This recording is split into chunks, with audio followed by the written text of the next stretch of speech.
Good evening and welcome to Stage 501, Episode 30. It's been a long time that we've been trying to actually get Episode 30 running.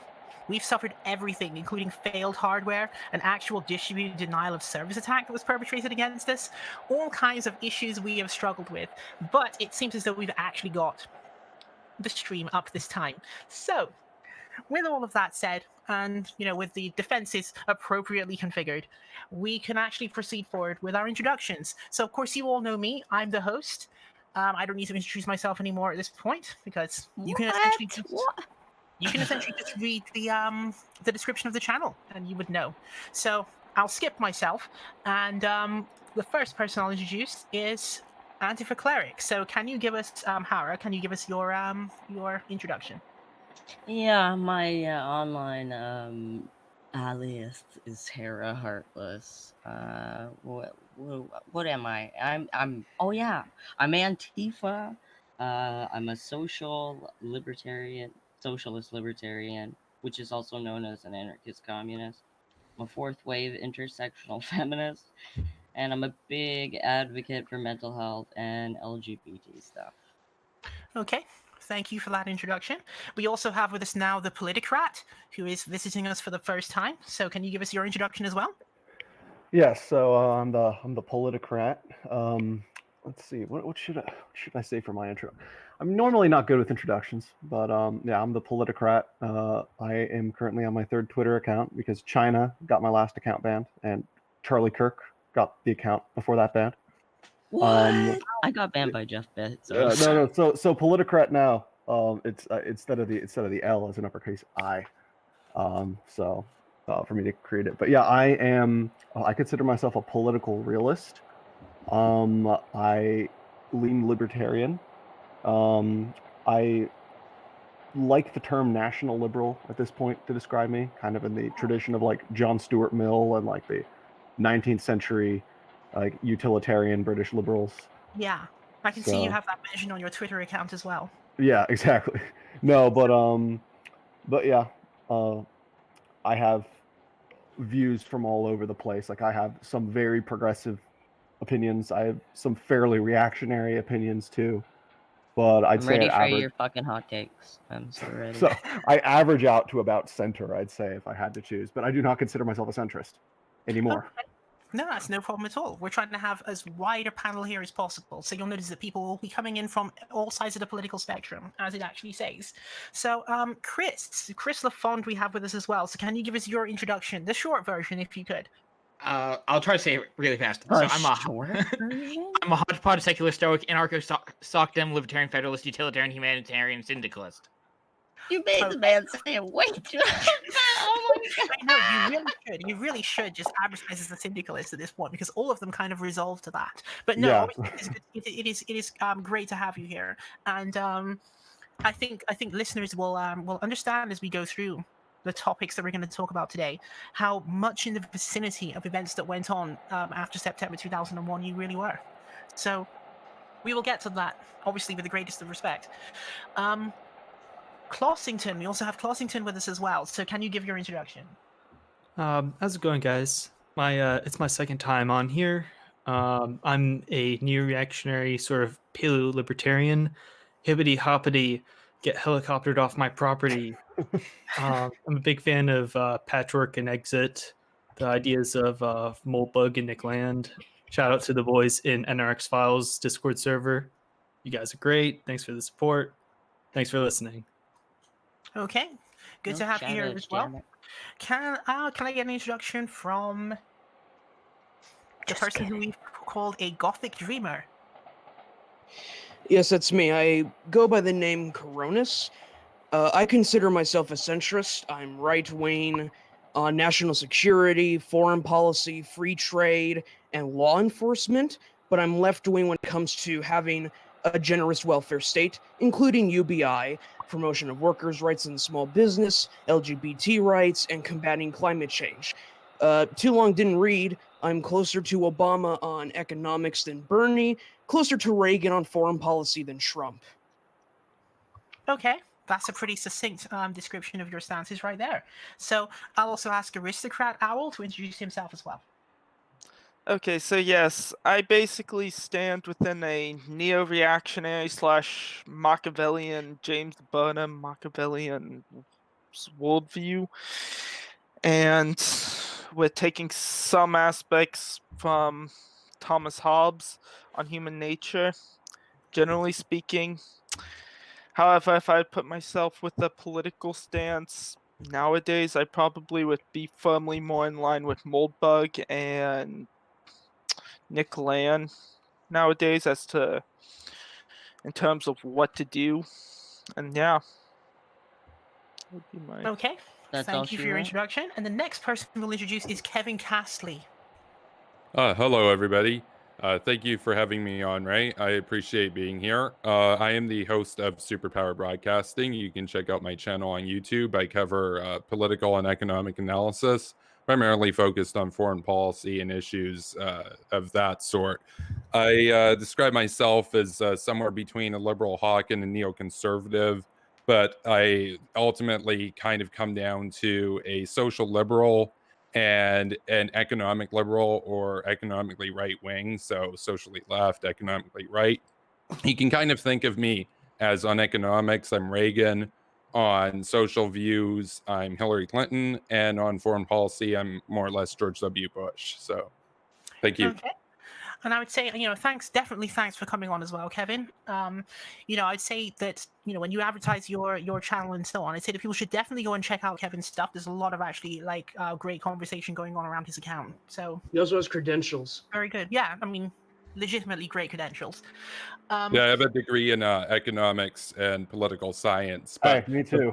of course, at the end of the day, though, it's not so much having official credentials that matters, because, of course, I have my criticisms of academia, but I think I think it displays the ability that you've done exercise to see things from different sides. I've played a lot of devil's advocacy, for example, so I talk about that on my channel as well. And so I've put a lot of thought into how I come down on my worldview, and so a lot of people, it might seem shocking. I know it gets a lot of eyebrows raised from time to time, especially in the part of the world I live in. But I've definitely kind of crystallized around this for the last 5 or 6 years now. So Okay, no, it's no problem at all. And then, of course, the last person I'll introduce, and this was not done in any particular order on purpose, it was completely randomly generated, but I'll also also ask Nightmare Fuel to introduce himself as well. The last but not least. Exactly. I am, you can just call me Reese, by the way, for anyone who doesn't know me, that's totally fine. I am an anti-theist, atheist activism, I've done a lot of that. I am a liberal. And relevant to this discussion, I am an advocate for American national security, a big proponent of interventionism, and also a big proponent for the U.S. standing up to its adversaries and standing up for global stability. And it's about all I need to say about that for now. Yeah, it's very well said. So, Sexy voices, all of you. so we've actually, Mine we've isn't, actually but thank you. completed the introductions of everyone that's here, so that's actually quite good. So just to launch into this, I was considering a number of ways in which we could just step into the topic in a way that would be engaging for the listeners. And so I came up with the idea that the best way to step into this topic would be to start by criticizing Trump's positions on that topic, because, as you know, the algorithm does what it does. So, starting with this, I assume that everyone on this panel has read, or at least read, a summary of the so-called peace deal which Donald J. Trump decided to make with the Taliban. And I'm assuming that almost everyone on this panel believes that the deal is not a deal, or that it's absolutely insipid. So, I mean, I don't know which of you would like to start in criticizing it or describing your particular view on how it came about, why it's bad, etc., etc. I mean, we could start with Reese, actually. Since he was the last person I introduced, we'll go backwards the other way. We'll reverse it. Yeah. This is not surprising. It's not surprising in the least, because in any news coming out of Afghanistan in regards to the Trump administration has been a desperate will to get out. One of my biggest problems with this is, and it really demonstrates what I would call a weakness, unfortunately, of democratic systems. But these decisions are not being made for any real strategic, foreign policy advantage. These decisions are primarily being made to make Donald Trump look good to the American public leading up to his re-election campaign. I mean, I think that that's very unfortunate. I mean, I don't disagree with that, but that doesn't necessarily mean that the I mean, I take it you and I probably disagree on foreign policy stances, but that doesn't mean that regardless of the intentions, it doesn't mean that the outcome might not be good. Like, I mean, I don't disagree with you there, but I would say that the outcome here has been pretty thoroughly bad. Maybe in another case, that could be the case, but I don't think so necessarily here. It's been clear that they didn't want to negotiate any kind of real lasting peace for a long time. They wanted to wipe their hands of the situation, and that leads to a lot of very sloppy mistakes, and we start to see repeats of what happened in Iraq happening again in Afghanistan. In the next coming days, supposedly, there are going to be negotiations between the Taliban and the sitting Afghan government. We'll see if that actually happens, because the Taliban has been very contentious about it not happening if their prisoners are not released in time. So, and for some reason, the Taliban can't stop killing people when they know they shouldn't. So that's why it's not going to happen anytime soon. Well, I think that's more Do emblematic they actually of know, or yes, are they like yes, indoctrinated? No, they just keep on killing government of Afghanistan employees and personnel. Obviously, they had no intention of, I guess, honoring whatever deal the U.S. was proposing. This is just pure showmanship. It has nothing to do with actual but policy. that doesn't necessarily mean they weren't bred and raised to be in the Taliban. Well, it wouldn't shock me. No, we're talking about what they're actually doing. Yeah, let me just jump in on this, guys. So, I mean, my view on this is that the Taliban is almost impossible to negotiate with because of both of the things that you all are talking about. First, there's the leadership, which has only one particular agenda in mind, and they have always been focused on essentially perpetrating attacks against innocent people in order to advance their agenda. And then there are their recruits, who some of them are illiterate people who have basically been drafted into this What about minors?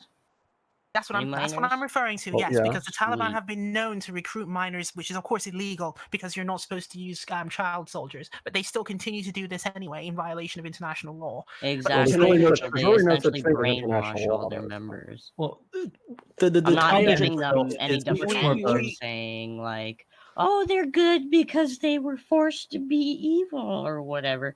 I'm just saying consider that. Like the Taliban itself is much more of a system, I guess, of tribal governance. And how do you kind of root out this system that doesn't really interface with the modern world? How like yeah, but I want to get back to not Ray's, by trying to blow it up 50 because with as what Ray was saying, we can't trust these people. I mean, lest we forget, in September of last year, Trump attempted to negotiate with the Taliban, and guess what they did during these supposed peace talks? The peace talks were delayed because the Taliban attacked American soldiers and civilians when we were supposed to be negotiating with them. You can't negotiate in good faith with barbarians, is what I'm saying. You can't do that.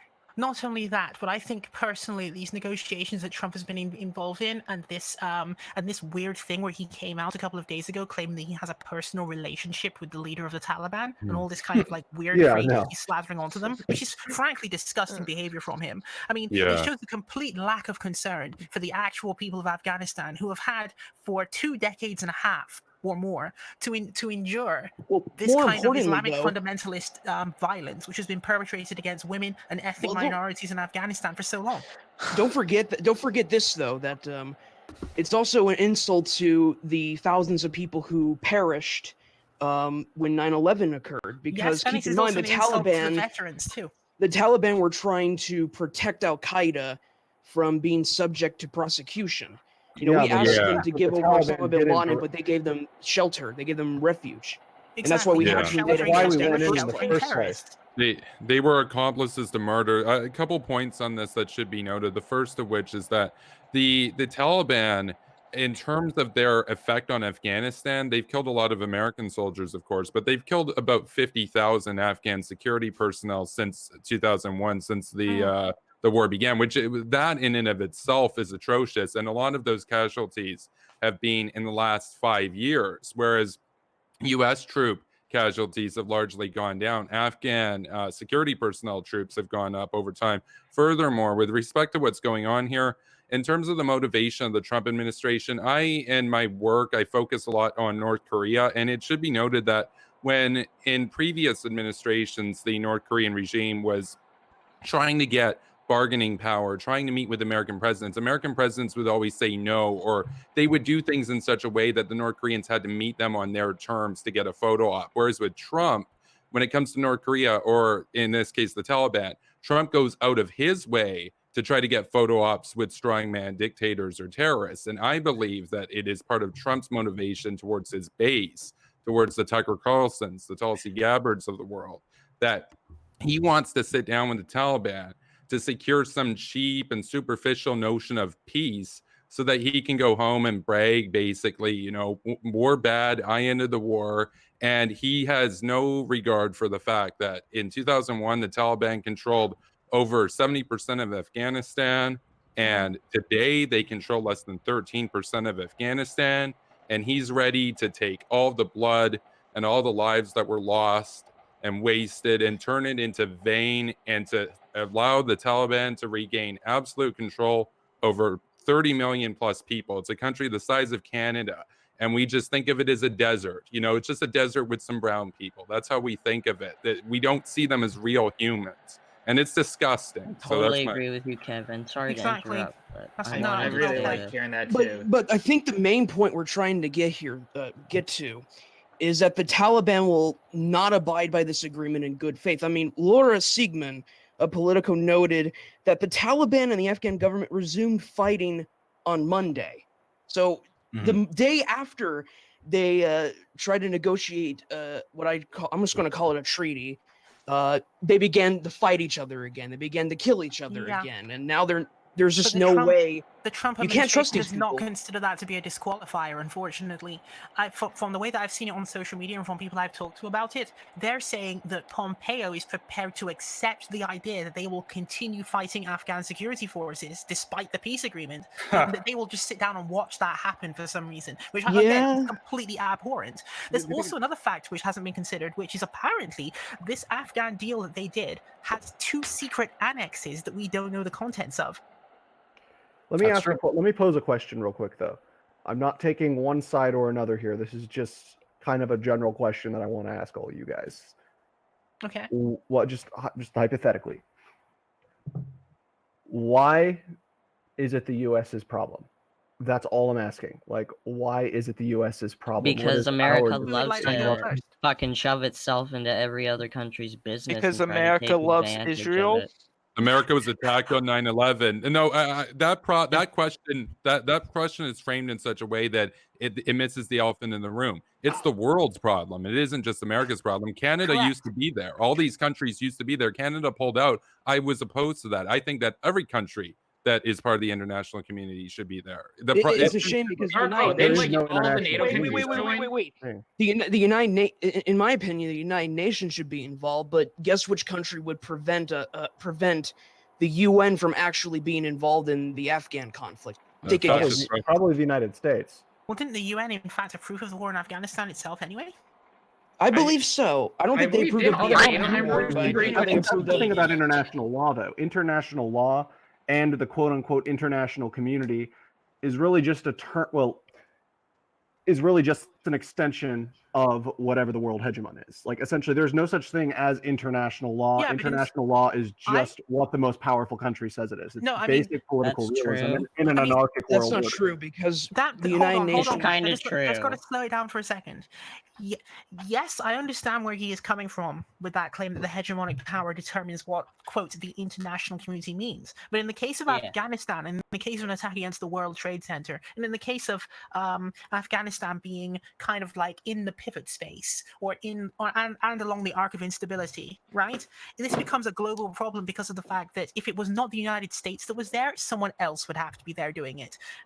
Let's look at the People's Republic of China, for example. People's think we Republic want of that. China wants to construct the Belt and Road Initiative, right? The Belt and Exactly. Road Initiative actually does cross through Central Asia and is dependent on Afghan stability in order for it to actually succeed. So how do you get product across a railroad from China to Europe, which is the apparent plan, if you have a giant zone of complete instability and fire going on in the middle of that? So when you say the hegemon in this case, I mean, sure, but the hegemon also shares that same concern with other countries that are its competitors as well. So that's how this becomes a global problem. So it's not just a matter of like, will Reese be inconvenienced by trouble in Afghanistan? Why should the I am U.S. support the inconvenienced Belt by and it. Road According to- Initiative and continue to economically appease China? I mean, Yeah, but no. According to the Council on Foreign Relations, the aims. And someone in the chat, China just wants to. quickly No, before wait. you go Let on, me finish. Someone in the chat also has pointed out that Resolution 1386 is what established ISAF. So Okay, yeah, it but wasn't by the anyway, United Nations that endorsed Afghanistan. What I wanted to say though is that the goal of the Chinese is to get rid of the Americans because we are getting in the way of one of the main goals of the Belt and Road Initiative, which, according to the Council on Foreign Relations, is to develop new investment opportunities, cultivate export markets, and boost Chinese incomes and domestic consumption. AKA Um, imperial Do you expansion. mean the getting away with Chinese it. in power? And they would have greater Anti-war influence to their. Huh? Are we Oh, that- talking that's about the both our interest. Chinese, all of them, or just the ones in Chinese power? governments, of We're course. talking about the government.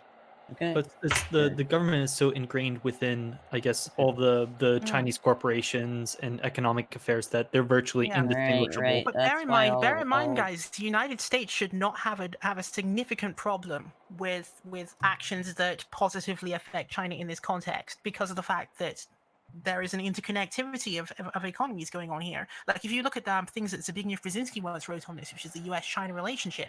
I mean, before his unfortunate passing, he was saying a lot on how there needs to be more collaboration on security issues between the United States and China because there are some things But that one they of the hold in common. goals of the So Belt. One of the goals of the I'd Belt rather and work Road with- I'd rather Initiative work with is to Russia push- than work is with to- China. Is to push back against American influence in Asia. So how is it to our benefit if one of the reasons why they want us removed from Afghanistan Oh, they don't. is No. to That's a misunderstanding. I don't think China wants you removed from Afghanistan. It's simply a case that if you did leave Afghanistan, then China would have to find a way to get security there by some other method. But if you stayed there, then obviously China's not going to come in and try to disrupt what you're doing. But then couldn't you also make the argument that if we get out of Afghanistan and then that becomes China's problem essentially, that they'd be allocating a lot of their resources to try to stabilize Afghanistan, and that could Honestly, I ultimately be a drain on wish- their economy, which I could be wish good American for the US. soldiers that would be the best case weren't scenario. there because of all of the civilian deaths and rape and shit Yeah, that but they also do. no, but And the thing- considering all the black market the deals they do with the Taliban and shit, they give them weapons, and now we're gonna be, oh no, they're killing people. Well, that was your country selling those fucking weapons. You're talking about the rise of the Mujahideen during the Wait, 1980s, aren't you? that Yeah, was we need not to the get- Taliban. That was the Mujahideen. They were a different group, and they were fighting the Soviet You're Union. gonna tell me that was right trying now to- that nobody in America has ever made a deal with the Taliban for profit. Well, The actually, Mujahideen. actually, The no, The no. Mujahideen was Predecessor not to the the Taliban. Taliban. Howard, We need to get Howard- this out of the way. All of you stop for We a need- second. we All need- of you stop for a second. Okay, All of you fine. stop for a second. Hara does actually raise an interesting point, so I will honor her point, and I'll examine the point at which that did happen. So, when Bill Clinton was president, and let's scroll to, let's say, 1993, 1994, that kind of time period, there was actually a point in time in which the United States after the Taliban had taken power, regarded, and this is the State Department specifically that believed this, the CIA differed on this point, but the State Department under Bill Clinton believed that it was possible to somehow deputize the Taliban to act as a, quote, pipeline police for a Pakistan-Uzbek pipeline that was being constructed. The CIA differed on this point and preferred the what would later become the people who would staff the Northern Alliance. So they went away and did their own thing. We don't know what went on in that regard.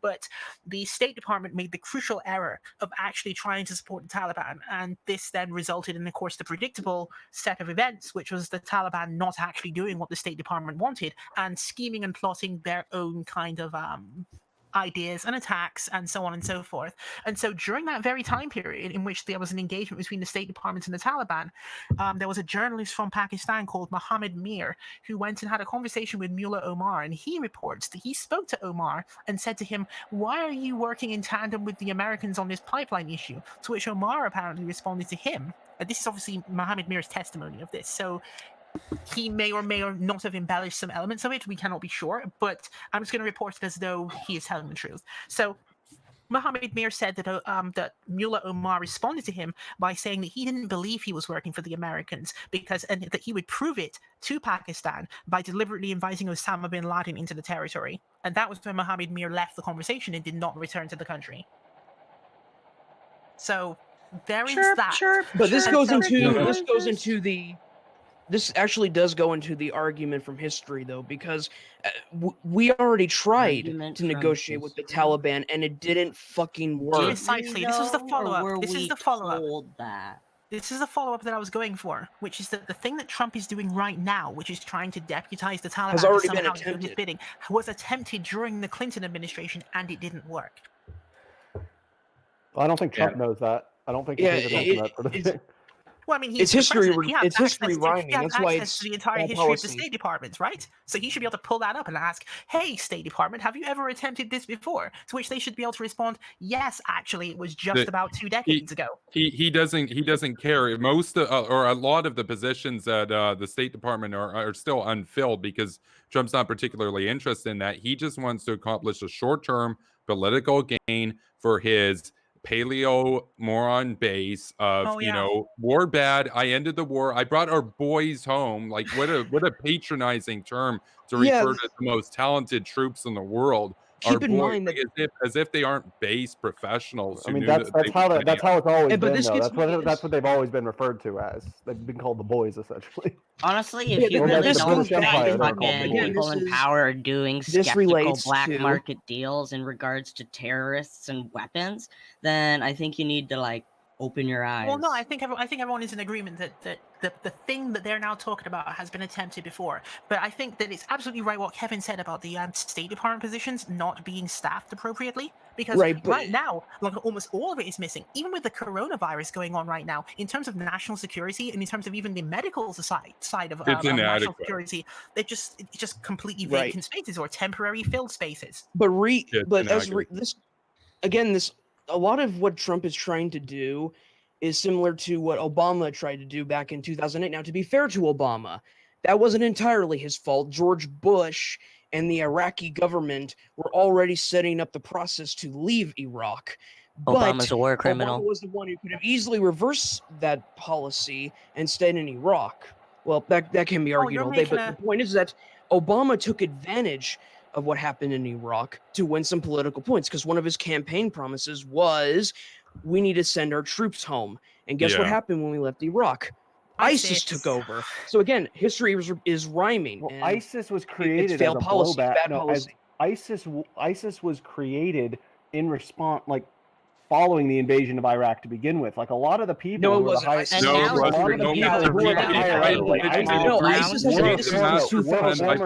were formerly working for, in the government of Saddam Hussein. Yes, but they've existed since 2001. They didn't exist as a response to us. They existed before we even went to Iraq. They've been around for a long time. They filled a power vacuum. They filled a power vacuum. That's probably a better way to say it. But then the other thing that's worth mentioning about what caused that power vacuum? The rapid withdrawal of the United States from Iraq when the job was not finished. First, I'd argue Assad. I'd argue if we didn't invade Iraq in the first place, Like Assad would Yeah. not be Assad would not be agree. the crazy motherfucker he is right now. They would have been a counterbalance between Syria and Iraq, because the thing is, Saddam and Assad, they hated each other, but they provided a natural counterbalance in the region. Well, I mean, for the record, Okay, Reese, we actually what you're discussed saying this there, before. hold on, before you go on, for the record, what you're saying there is why I opposed the war in Iraq, but I was forced to support the surge. The reason for that is because I wouldn't have initiated that, but once you're actually in it, then you have to actually fix it. You can't come back out of it and just be like, well, none of that ever happened, we can just walk away from it now, because once you smash the bomb, I then you agree become entirely. fully Which is responsible for the that. problem with Syria today, especially. Like, we shouldn't have ever gone in there in the first place. But the thing is, we can't just pull out because we've gotten ourselves into that whole mess. And especially, you have the Kurds also, and there's like some more. I just wish it was moral more about questions there. protecting the civilians of that country so they could be free and govern themselves, and not No, about but just nobody actually bombing cares. shit up. It's Well, I mean, it's not obviously, about I just care about bombing that. I anybody. That's actually have an a straw interesting man. point, or an interesting That's view when a it comes to Afghanistan and the Middle East in general. What I see with the Taliban and many of the foes within the Middle East is similar to what happened within the Iranian Revolution. It's sort of a reactionary-ish movement that will never Yeah. stop until they reclaim them. And so that leaves you with two options. One, you either, I don't want to get, excuse my language here, but I don't want to, you either wipe out the Taliban and everybody who supports the Taliban, or two, you just let the Taliban create Shiite Afghanistan, and you try to get as many people who want to be in a liberal democracy, and you send them somewhere like, maybe, I don't know, Israel. I heard they need the workforce there after all. Oh god, they'll just make That them would never slaves work. there. Kevin, what were you gonna say? Oh, well, no, I was just saying earlier about with respect to hegemony and with respect to the national interest and whatnot, because there's often touted this false dichotomy rather between humanitarianism and going in for humanitarian purposes and going to expand and solidify the national interest. But the thing is, but humanitarianism has always been I always been often a talk pretense about for that. how humanitarianism, the closest that you can get with the three superpowers that are out there, the three viable competitors, the keyword being viable competitors for global hegemon, being fascist Russia, communist China, and liberal America.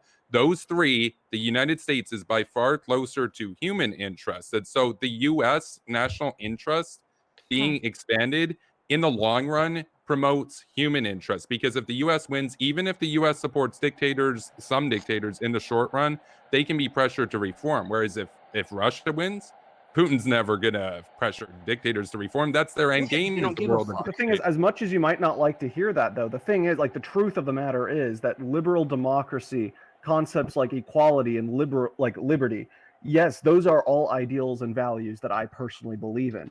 But the truth of the matter is, those aren't universal values. I'm a moral Yes, universalist. no. Actually, this is a good time to. There is a different each introduce the next topic. civilization. Ray, all can I civilizations have their Let own them world finish first, feeling, let them finish their own Weltgeist, good. so to speak.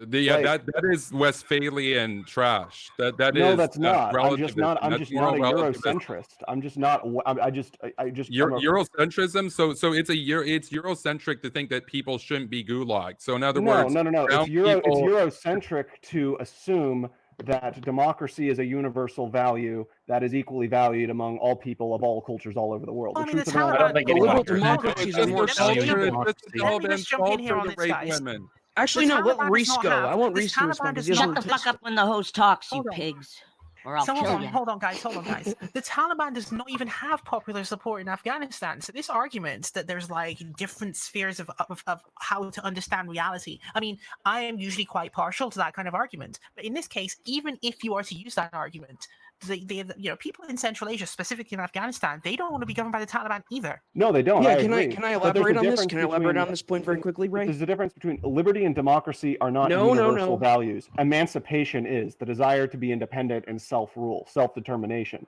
That's not the same as Okay. liberty or Kim democracy. Jong Un claims No, to be I but like no, you, actually, Ray, even can I though we're please probably very elaborate far on apart what you politically. just said? Okay, I'll let Coronis speak. Let Coronis and obviously Nightmare Fuel also needs to talk because he hasn't talked in quite a while, I'm and we've been listening, like I'm skipping over listening. him constantly. So I'll let the two of you go first, and then everyone else Okay. can jump back in. So here's the thing about the Taliban. The thing is that the Taliban will not behave as a political party.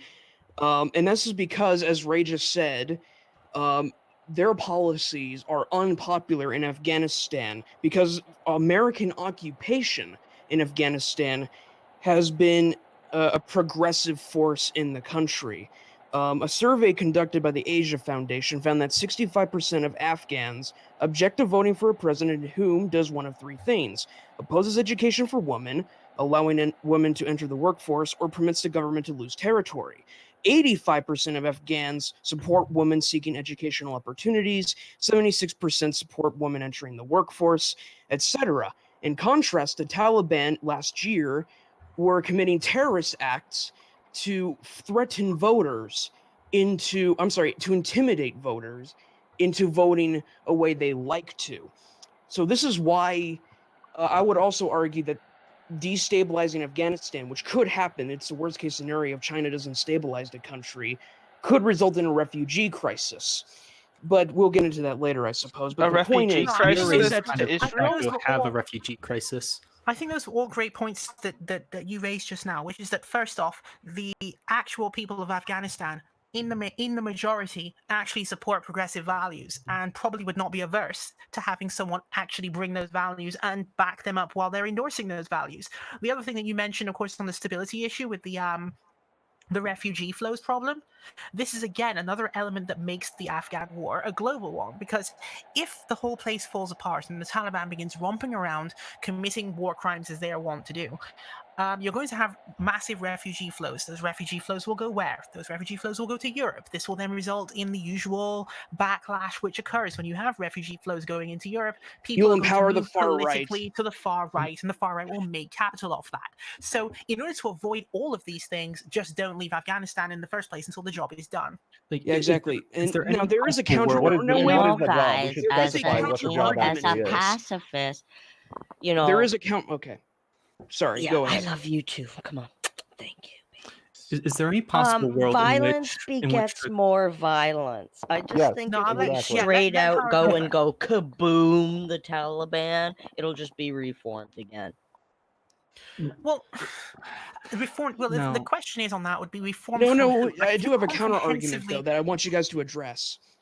I'm sorry for Okay. interrupting. No, go on. The counter argument, though, is there was a refugee crisis in the 1980s when the Soviets began invading Afghanistan, Mhm. and during the 1980s, 6 million Afghans left that country. Okay. But the thing is that they fled into Pakistan and Iraq, which one could argue back then those countries were more stable. Yeah. But the problem is that obviously In this Iraq era, they're not is going to do that, currently a though. shithole, and Pakistan is also not a safe country to go. Exactly. So of isn't course it? they're not going to go to those countries. In the 1980s, when if Afghans fled in the face of violence that was going on in that country during that time, if they had gone to Iraq, Iraq would have been a more stable country with nominally more progressive values than the place they just fled from. And if they had fled to Pakistan, then again during that time period, Pakistan was actually a more stable country than it is right now in terms of what they can expect when they arrive there and how they will be treated by other people. So particularly since if there was a crisis now, Pakistan would be partly responsible for the crisis. So they would have even less need to treat, or less feelings of respect for people who are fleeing from a crisis they themselves have created. So no, they would most likely go to Europe, which would trigger the usual set of xenophobic responses. Which would trigger the far right into gaining political ground. And we've already had so much of that as a problem since 2011 with refugees fleeing from Syria and from Libya. So would you want to repeat that same process all over again, but with Afghanistan? I mean, one of the ways to prevent this from happening is definitely to just not step back. Now, keep from in mind, ramifications. Destabilization bringing about a refugee crisis is the worst case scenario. The best case scenario is if we leave, the Chinese will make an effort to stabilize the government. But before I hand over, I want to hand over the mic to Reese because you said you would give him a few minutes to talk. Of course. Sorry. Yes. Okay. Well, a couple things on the China situation. That theoretically sounds good, but that's also part of my problem with this peace deal. We're leaving the fate of American national security and global stability in the hands of the Taliban. I trust the Chinese government about on the same level personally. I don't think that they would be all that interested in protecting any particular American national interests. It is, and that goes back to a point that was brought up earlier. This is a very integral part of American national security for very obvious historic reasons.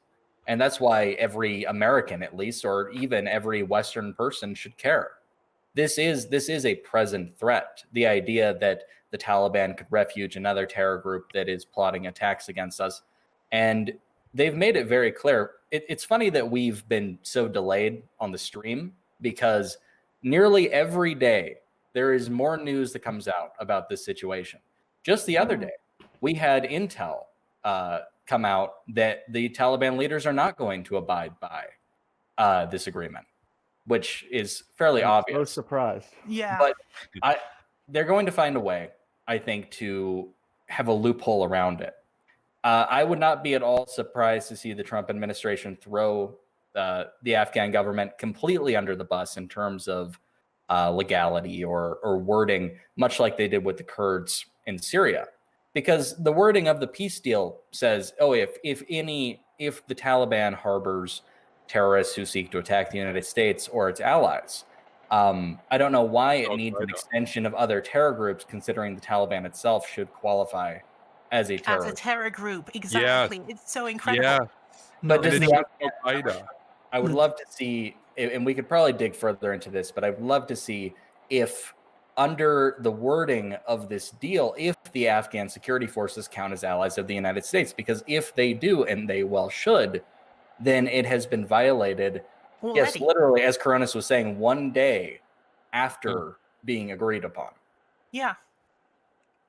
And that's really what needs to be said about this. I'm all for disagreement, and this can be a very complex issue, but I think that there should be a similar base where it is understood why America is involved in the first place. The strategic reason why America is there. We're not there by accident. We didn't just throw, darts at a board of countries.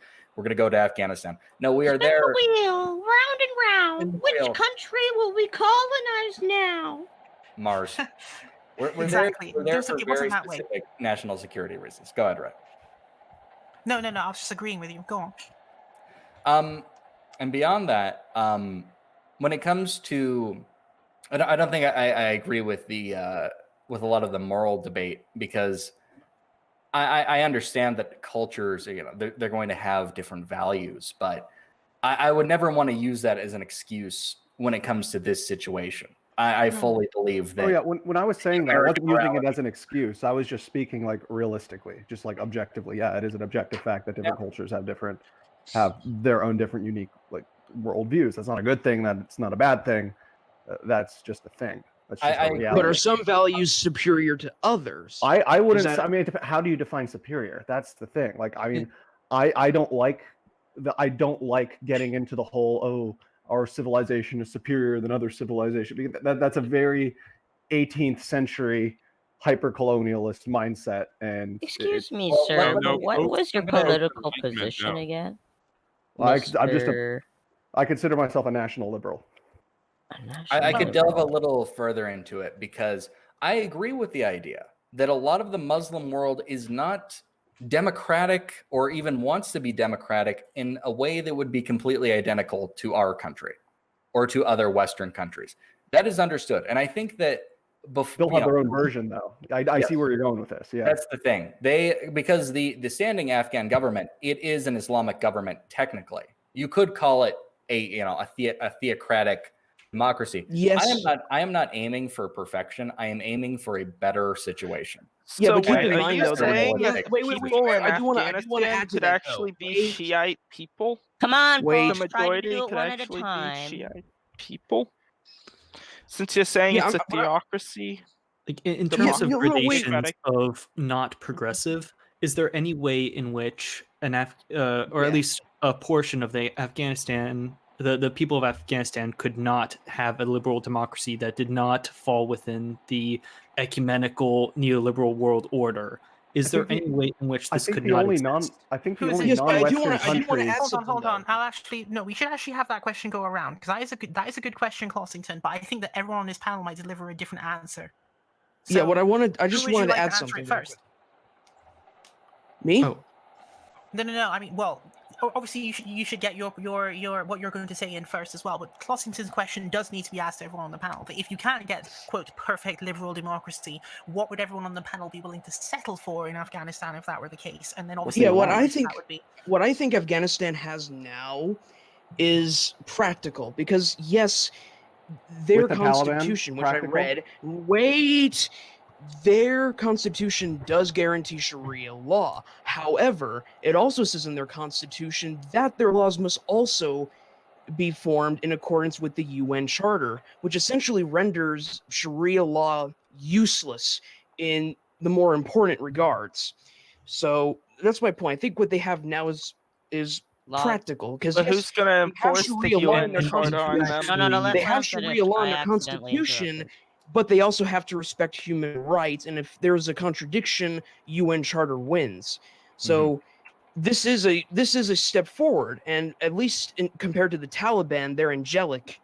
So Well, But here- who's here's going what- to That- enforce that's the assuming UN that you- Charter on them?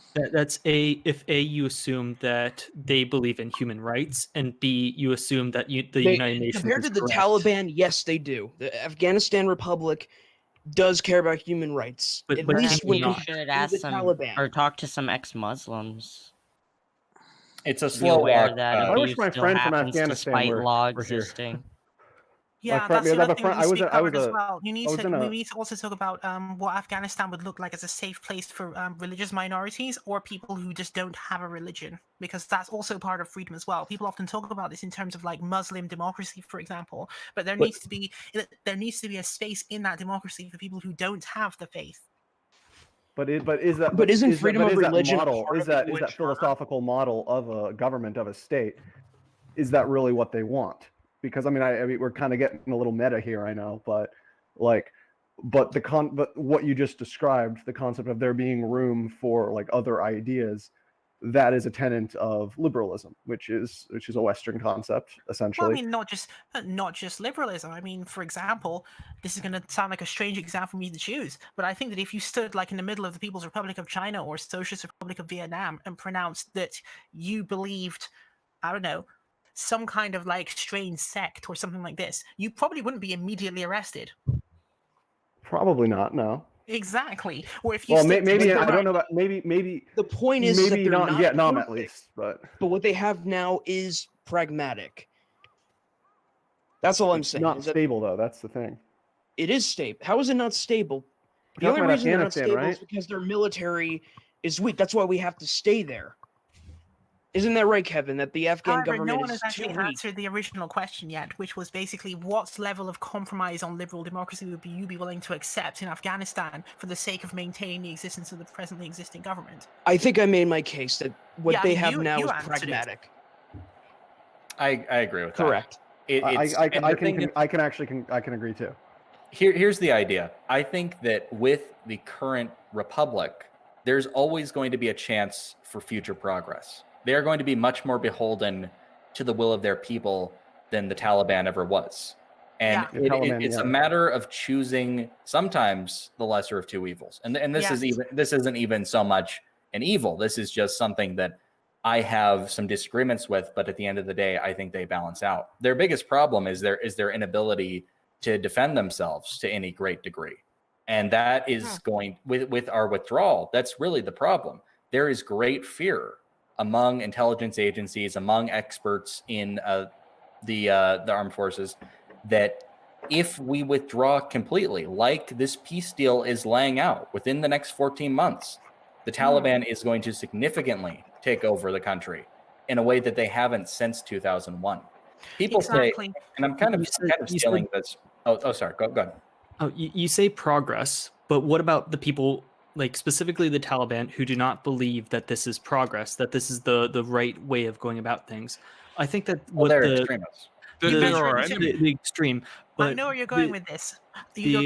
What I would say is you measure it materially. So Progress in the context by in which we GDP? understand it is when you have the ability to create the human resources or the human development that's capable of developing productive forces, so that you can actually have improvements in quality of life and develop people to the maximum that they can possibly be developed. So I I mean, don't if you know The if thing objectively, about progress, material the only thing wealth that is use this actually actually a as good progresses measurement, is measurement technology. to see Technology is the only for thing that progress. actually progresses.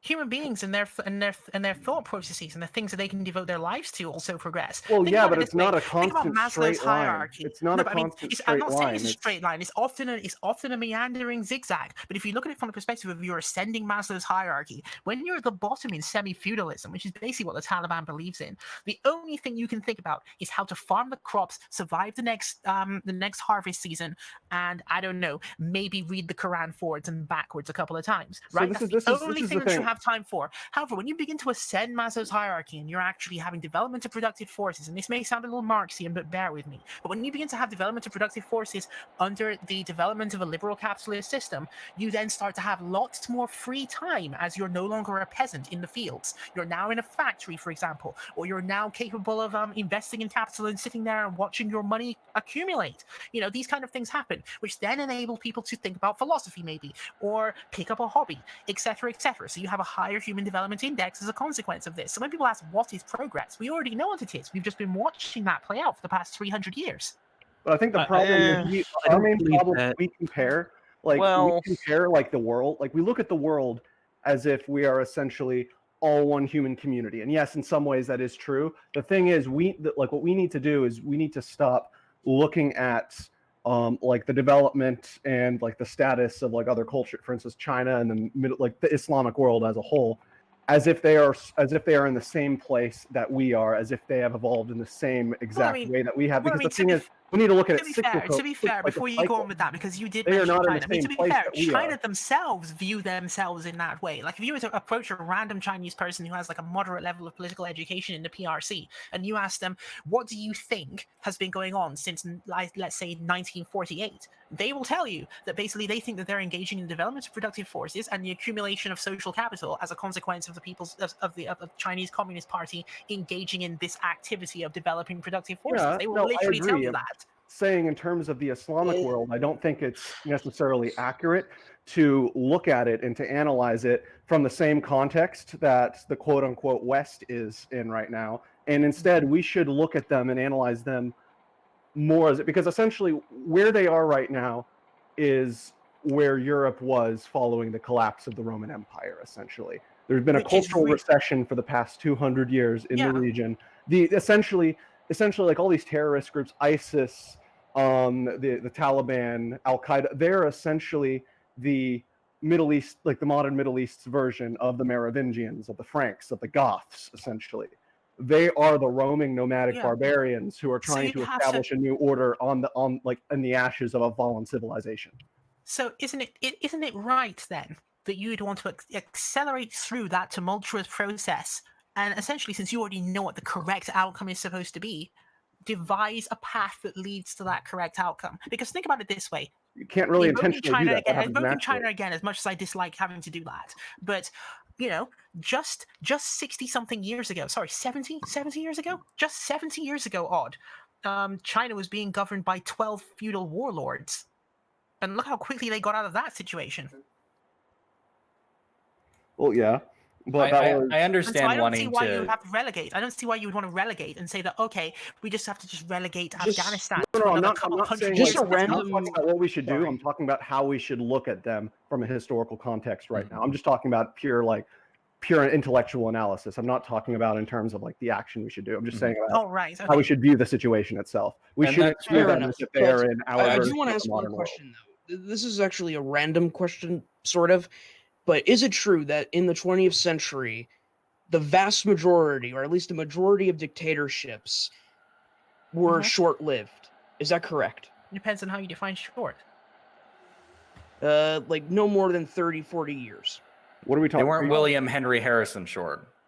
I guess so. Oh, Like if you come say no on. more than 40 years, then yes, the majority of dictatorships have been short-lived. Assuming you define dictatorship Exactly, but as why did they when fail? Why How did do you they define fail? dictatorship? Hello, I'm Because, like, interrupting to announce that smoke break is in 3 minutes. Well, Okay. who's to say Okay, fair that enough. warlords I'm won't good with come that. up sort of like how Soleimani's still there? Will we have to take him out just like Soleimani? I would not classify. I mean, this is one of those things where I wasn't expecting to be talking about Iran. But when I talk about feudal warlords, I would not classify Qasem Soleimani as being in that category. Qasem Soleimani was a regular state actor who was being employed by the Iranian government, which is a modern government. But who's do to say certain that activities. They would not be comparable to Shiite 12 feudal warlords in Afghanistan, China. Afghanistan. I think that essentially Let the the owl talk. modern Saudi state could be comparable to, or at least like the Saudis who are currently still coalescing power in the region. I think you can make a historical comparison to them as they are right now with Yes, you'd be right on that. Charlemagne's empire, essentially. Like they're I'm not no fan of the Saudis, but like I do recognize that they are legitimately, quote unquote, from an international relations perspective, the quote unquote most stable country in the region, and are really the only one that is, again, quote unquote, starting to civilize the region as well, based upon their own definition of what civilization is, mind you. But they are essentially really the only like stable I dynamic. would say based on All our I'm trying definitions to as well. say is this: what if the Shiite Afghani coalition movement within inside the government is actually trying to prop up many of these Go on. feudal, got this, feudal baby. warlords, in the same way as Soleimani was a state-run government? What if they're trying to prop them up and try to make them elements, and they're going to try to make them later into the new generals once they try to fully take control? Well, what if okay, they're this is trying to a- prop them up? Afghanistan This is the Soleimani. thing that this is Mhm. the thing that people often say, but I mean, this is something where, but you specified Shia specifically here, so you're talking about Like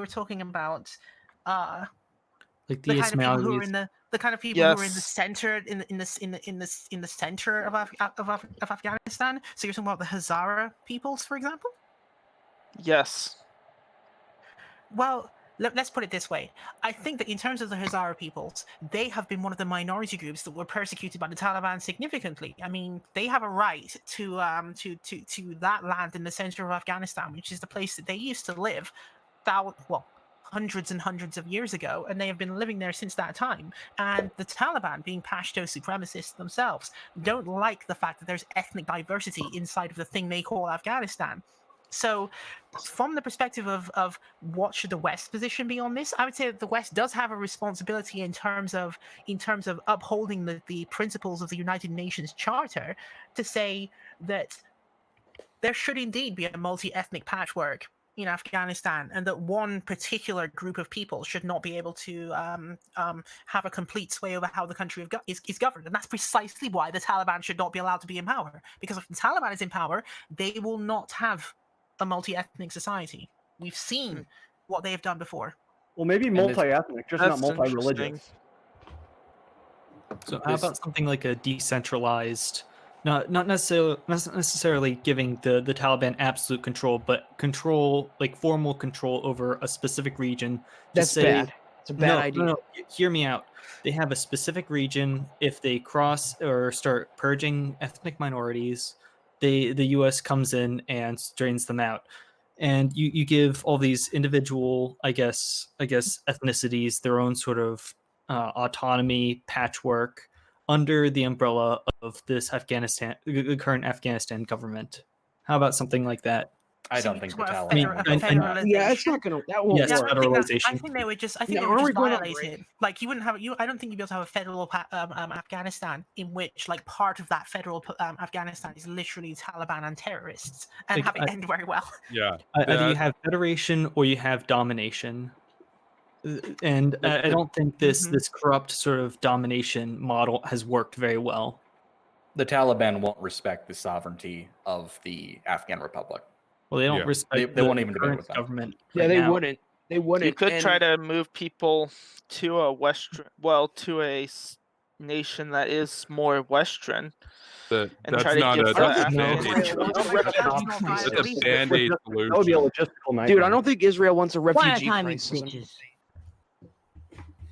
So are you saying that the current Israeli government is more ethno-nationalist than what Charlie Kirk wants to believe?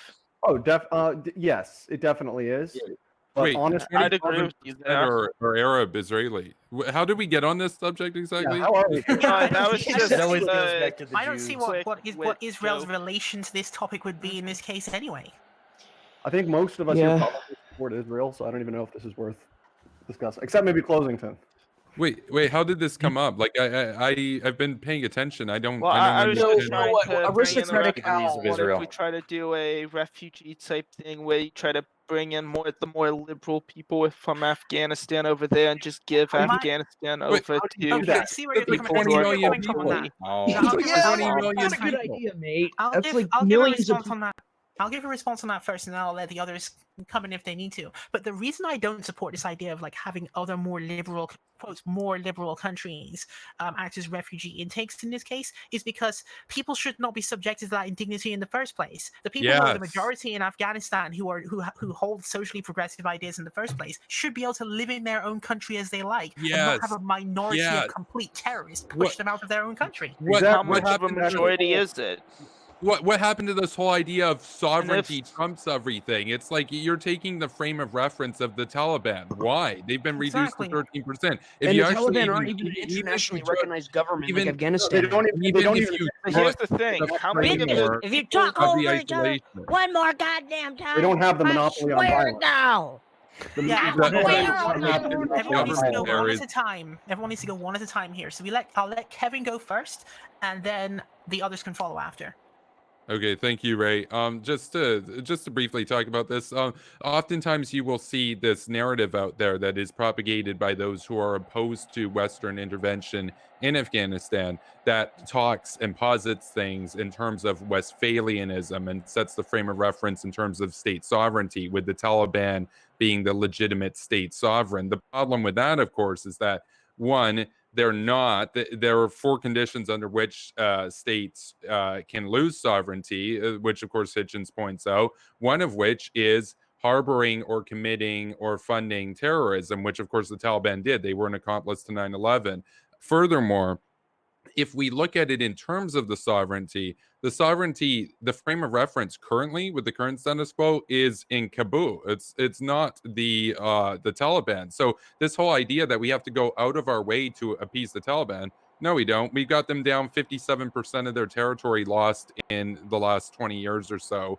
They're on the verge of defeat. We can absolutely destroy them. And then, sure, there will be some insurgent remnants left for a couple of generations. They need to be weeded out. It's as simple as that. And in the long run, Afghanistan, it won't look like America or something in terms of the institutions overnight, but down the road, yes. So, because the people there have agency. It is not acceptable. It would be, think about it this way, it would be the same as if, say, all of a sudden, I don't know, white nationalists took over America, and then somebody in the UK said, well, why don't we have all the liberals in America go to, I don't know, let's say Congo or something? It's like, what? That's so It'd be random. completely That- random. that is- Okay, Exactly. then why don't you go with the other option, which is No, just can wipe I ask out two questions very quickly? Taliban.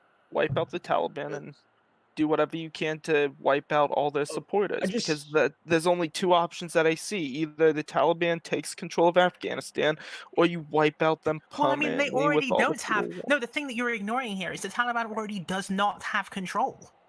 Correct. They control like 12.7% of the country. Something Correct. like Yeah. that.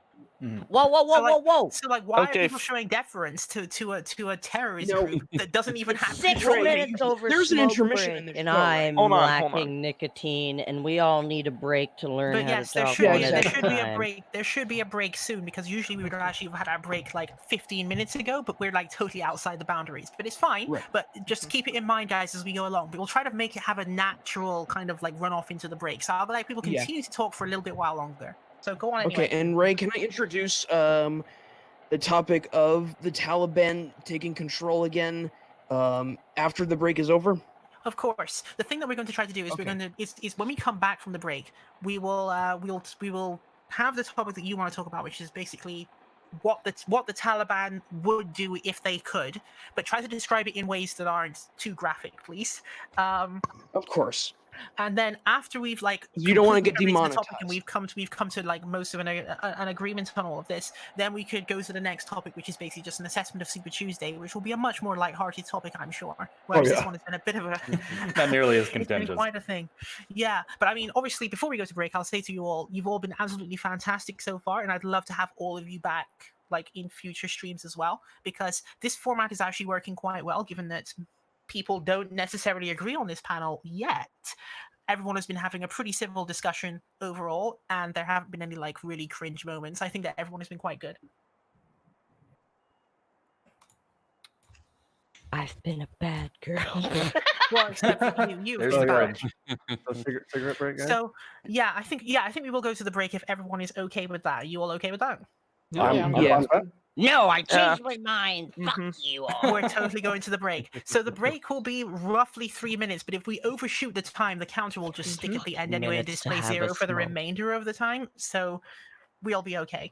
So we're just You know gonna go this into be right woman's back. straight I'm edge when see she you gives all. you I might 3 be- minutes Hold on, for let me I might actually be a little announce. late. Let me actually announce to be right back, guys. So we're gonna go into be right back now, guys, and just stick with us for a while longer. Watch the countdown counter, and we'll be back with you very shortly.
Right, so we are back from the break, which is a little bit longer than 5 minutes. The countdown said 5 minutes, but some guests took a little bit longer to come back, so it took a while. Sorry No, about it's no that. problem. So I know. So I was gonna say, I was gonna say the Coronas should go first when we come back, and so go right ahead, because you Hi, were gonna I'm launch here. into the topic. Yes, you're late. All right. I know. All right. I'll begin. I'm just kidding. I'm not going to do ASMR shit. Do not do it. Okay, so the Taliban will promote terrorism upon us leaving the Taliban to their own devices. I think an example of this happening with another terrorist organization is within the Al-Hol prison within Syria, the wives of former ISIS fighters are teaching their children to take up arms against the West. Some of the other prisoners riot against the guards. Bear in mind that the Taliban used a deeply anti-secular education system when they controlled most of Afghanistan in the 90s. They radicalized their youth. Allowing them to take over once more would take us back to what we had before 9/11, which goes back into the argument from history that our national security would be threatened if we gave the Taliban control, because, again, they would promote terrorism and probably harbor some terrorist cells as well. Mm-hmm. Well, Okay. Yeah, I mean, I think we all It's- agree it's a good on point. that point that that's what they would turn around and do. Okay, so Wait, let's I'm say drunk. What even was if the you would point? go into the neocon perspective with that, I would say maybe really the only option that you have is basically force the remaining Taliban to submit and force any radical constituents to submit with that, or stop them completely. And we will use kinetic energy to do so. Yes. Much Yes, kinetic. Yeah. agreed. I- If we I- were talking but, about psychic I'll abilities just to point- stop the Taliban, agreed. But I will point this out. How many... You did say that there's a majority of people who have Western political wanting democracy, but how No, many I didn't people say it was- still I didn't say hold it was to Western. I Islam? didn't say it was specifically Western. I just said that it was progressive. Okay, progressive. But even still, how many I see that people as still synonymous. hold to Islam, and how many people still hold to the values of Islam?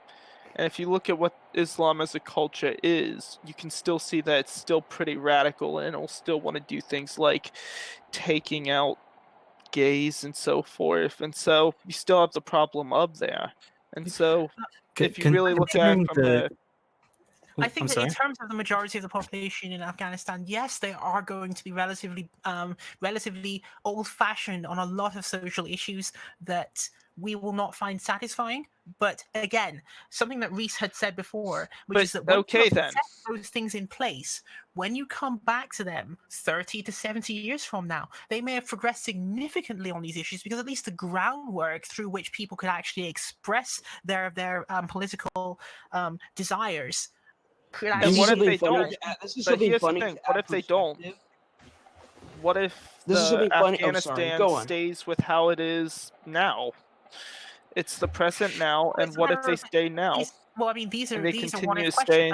I mean, in progress we in a don't Western.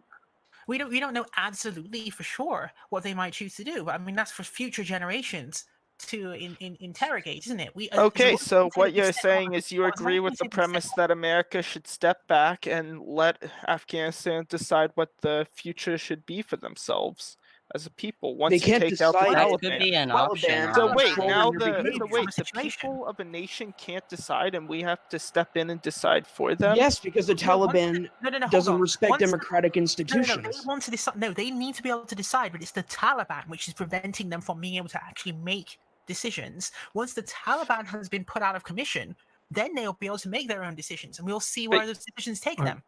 Are they not Okay, a but legitimate will you? interest Okay, group? but here's the thing, Ray. Would you still say respect their decision if they don't progress into the Western world with us? If you take out the Taliban and the radical fanatics, would you still respect the decision that the Afghani people make if they don't go Western, if they don't go in the direction The idea is of not to make I them would. the The idea is not to make them go Western, quote unquote. The idea is to simply give them the opportunity for them to manifest their own progressive culture if they need to, without the threat of terrorism emanating from the Taliban. So they don't have to make every single decision that I would want them to make within the time scale that I would like them to make it. It's just a matter of, that option should exist. I'm relatively confident that if given the choice, over time they will work out their own progressive culture.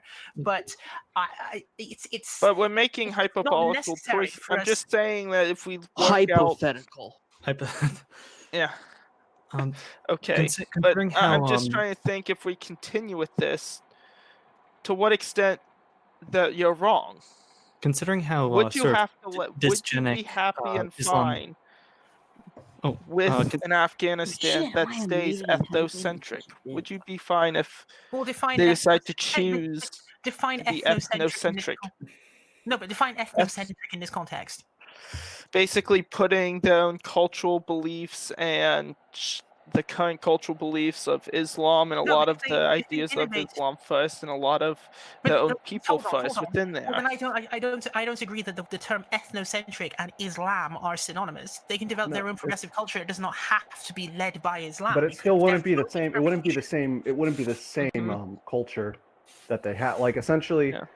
I see that Islam as a civilization. We should make a distinction between Islam as a believe that exists. civilization versus Islam as a religion. There's no Because- such thing as Islam as a civilization in the first place. There are so many different diverse ethnic groups that were involved that are under that. Well, under that But technically, civilizations Ottoman are inherently Empire was a multi-ethnic. Civilizations Islam.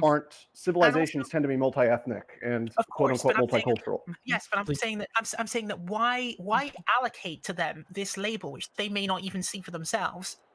Like, if you ask the average Afghan person, do they perceive themselves as foremost being part of a global group called Islam? They might not give you an affirmative answer on that. I mean, that's because the Islam is no longer a single coherent civilization like it once So then was. why rehabilitate that? It was a long time ago, but not so much anymore. Wait, I don't get that.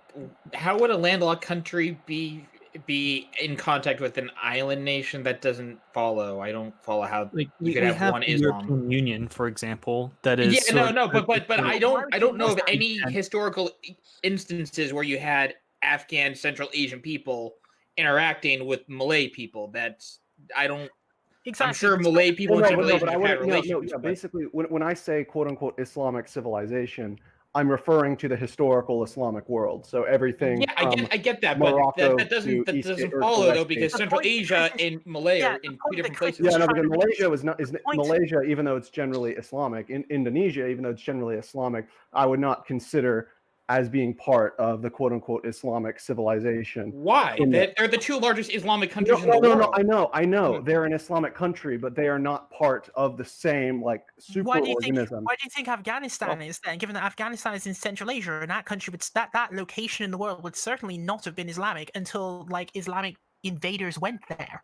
Oh no, exactly. No, but I think we need to take a look, and when we think of civilizations, we need to think of them as essentially superorganisms, so to speak, as opposed to constructs, because that's what they are. They are essentially living, breathing bodies with predetermined lifespans, essentially. Well, At least you're that's using sort of like the mimetic sort of argument of this sort of specific intellectual contagion. And no. You see, I have my view of history is very similar to someone like Arnold Toynbee, if you guys are familiar with him. Toynbee or Quigley Or Spangrel. or Spengler. Yeah, exactly. Is there any way we could talk about sort of like the dysgenic effect? No! Sort of Damn it! No, I'm just kidding. sort of the sort of dysgenic effects, I guess, is I would say sort of like Islam, I guess, as there's particularly sort of this fundamentalist rural kind of variety that has sort of cropped up over the last, I guess, century. This is Like, my it's just theory. like in Turkey, sort of the liberal Ataturk kind of liberals were sort of bred out I wish by Ataturk were still alive. Were- Turkey needs another Ataturk.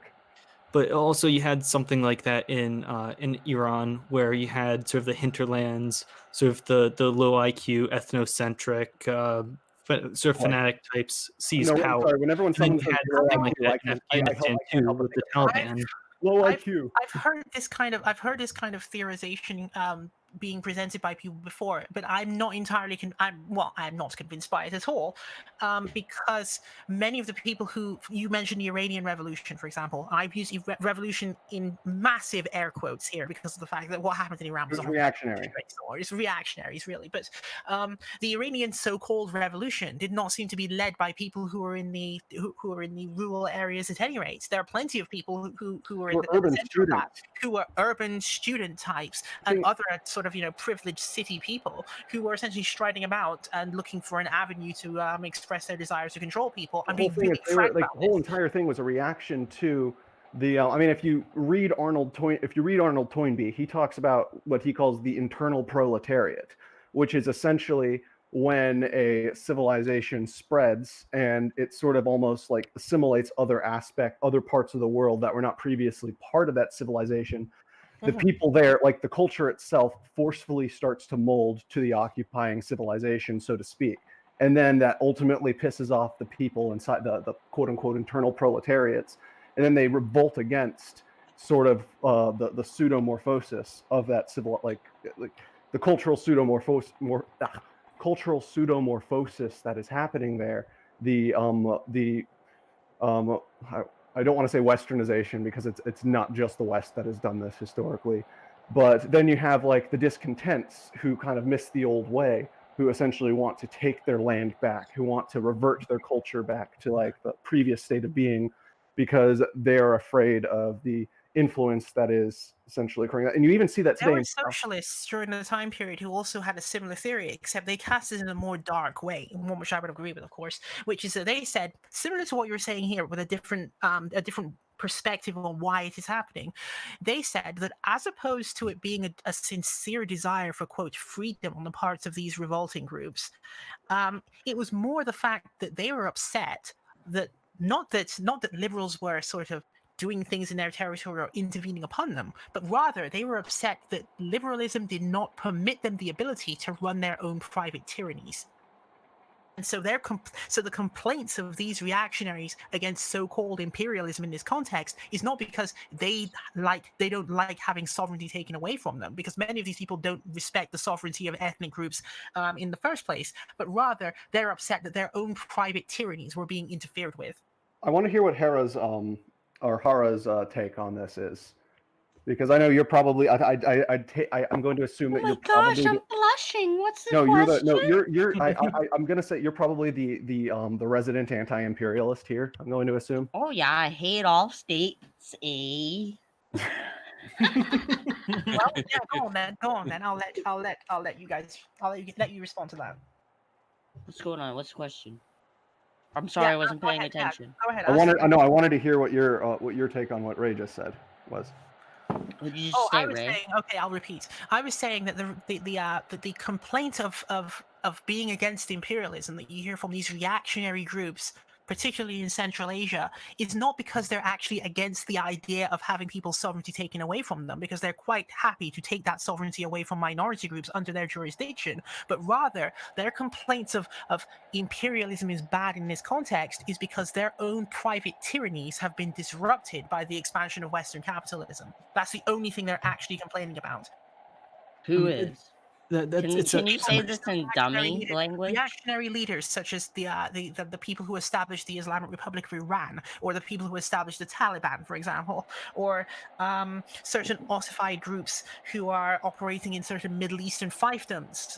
Let me just think of one off the top of my head. I mean, even Saudi Arabia might complain of, quote, imperialism or cultural imperialism if people from the West started saying that maybe you should be more progressive on issues related to women. Oh, you mean like propaganda from like ISIS and shit? You could say something like Qatar, which or Qatar, for example, is another one that would behave this way, but they say, oh, you're engaging in cultural imperialism by exporting your concept of human rights into this location. But then it's not that they're really concerned about It's not that they're really concerned about the imperialism. My argument is that they're concerned about their own private tyrannies being disrupted. Well, Well, on that point, though, it should be noted, I've done a video, I've done several videos on Saudi Arabia, but Saudi Arabia often gets touted and positioned as this sort of equal footing to Iran, to even the Taliban, for example. And there are a couple of clear distinctions that need to be drawn here. The first is that Saudi Arabia is a dictatorship. Yeah, it's ruled by MBS currently.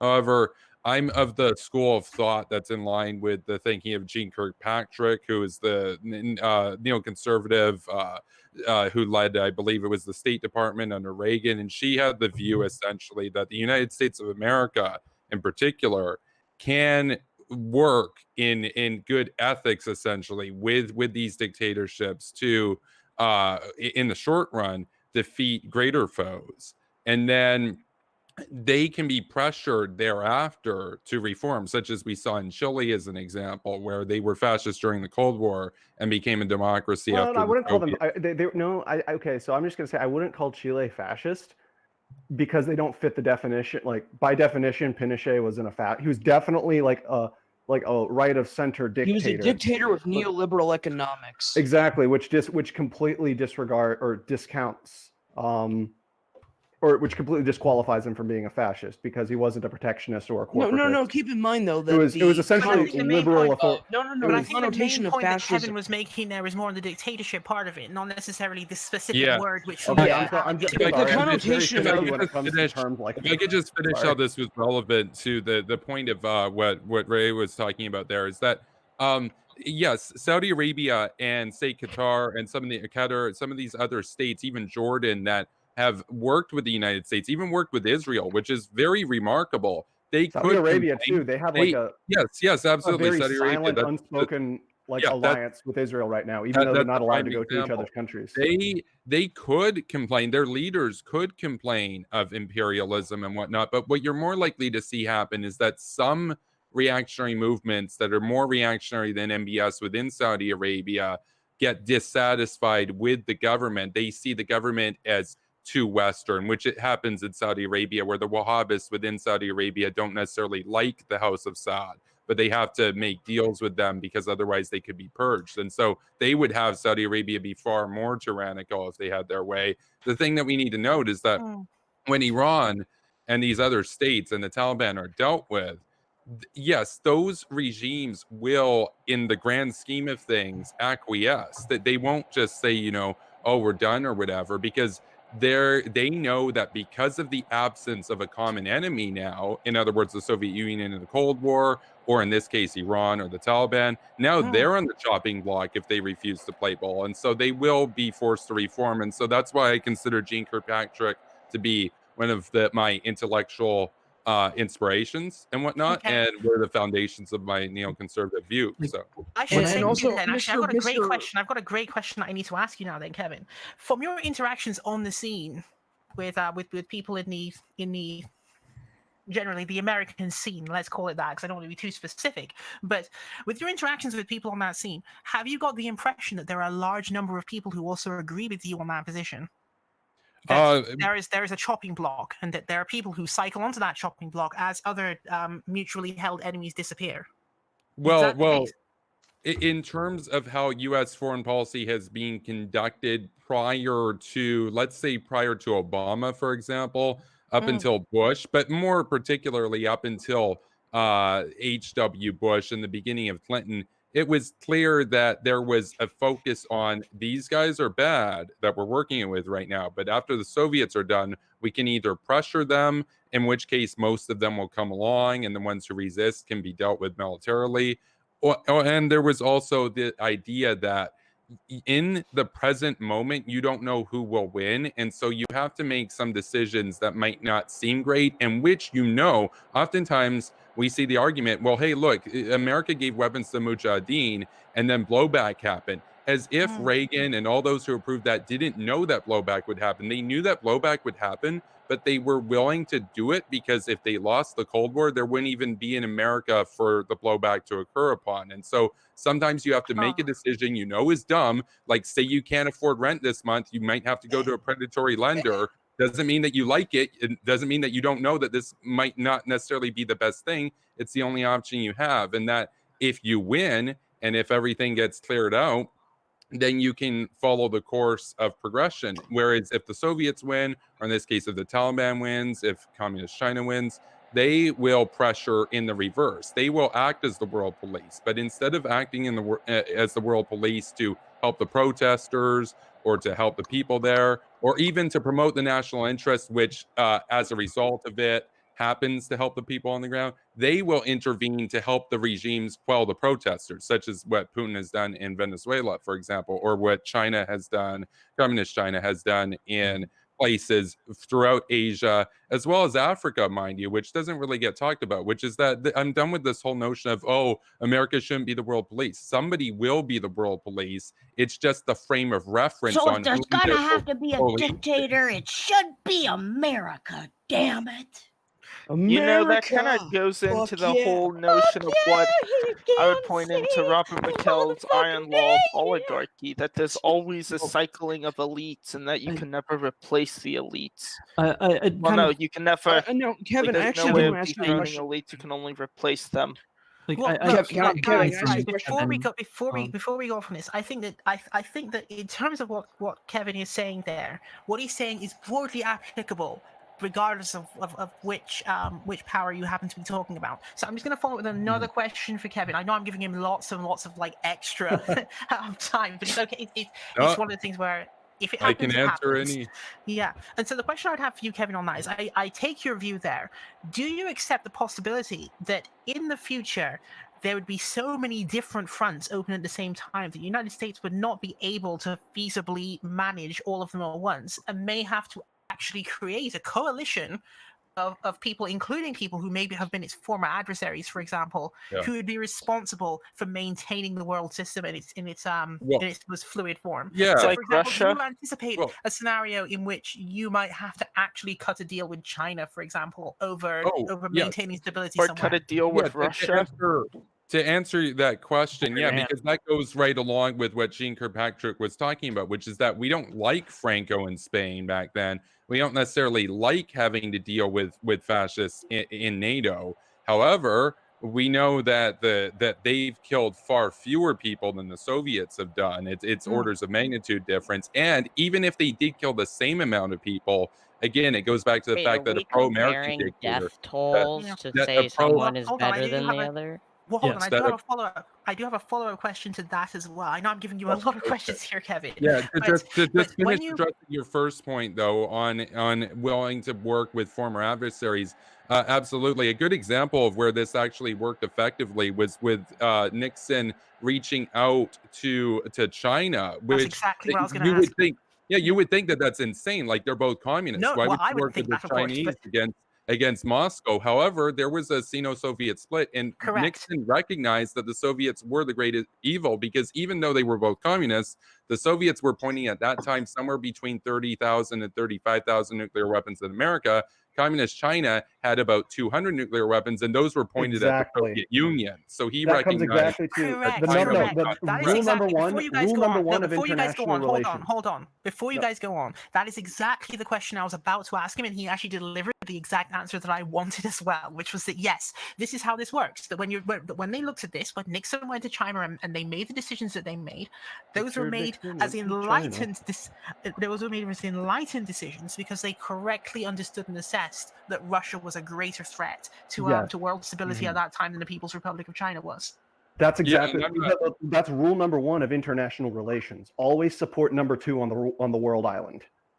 Well, no, I'm not saying no. In that case, it was different because let's say, for example, that the Soviet Union had 35,000 nukes, but those were pointed at Communist China, and Communist China had 200 nukes, but those were pointed at America. Nixon would have reached out to Moscow instead, even though Oh, yeah, China exactly. was still number And that's two. exactly why I think we need to reach out to Moscow now. Now I know that's Oh no, that's different.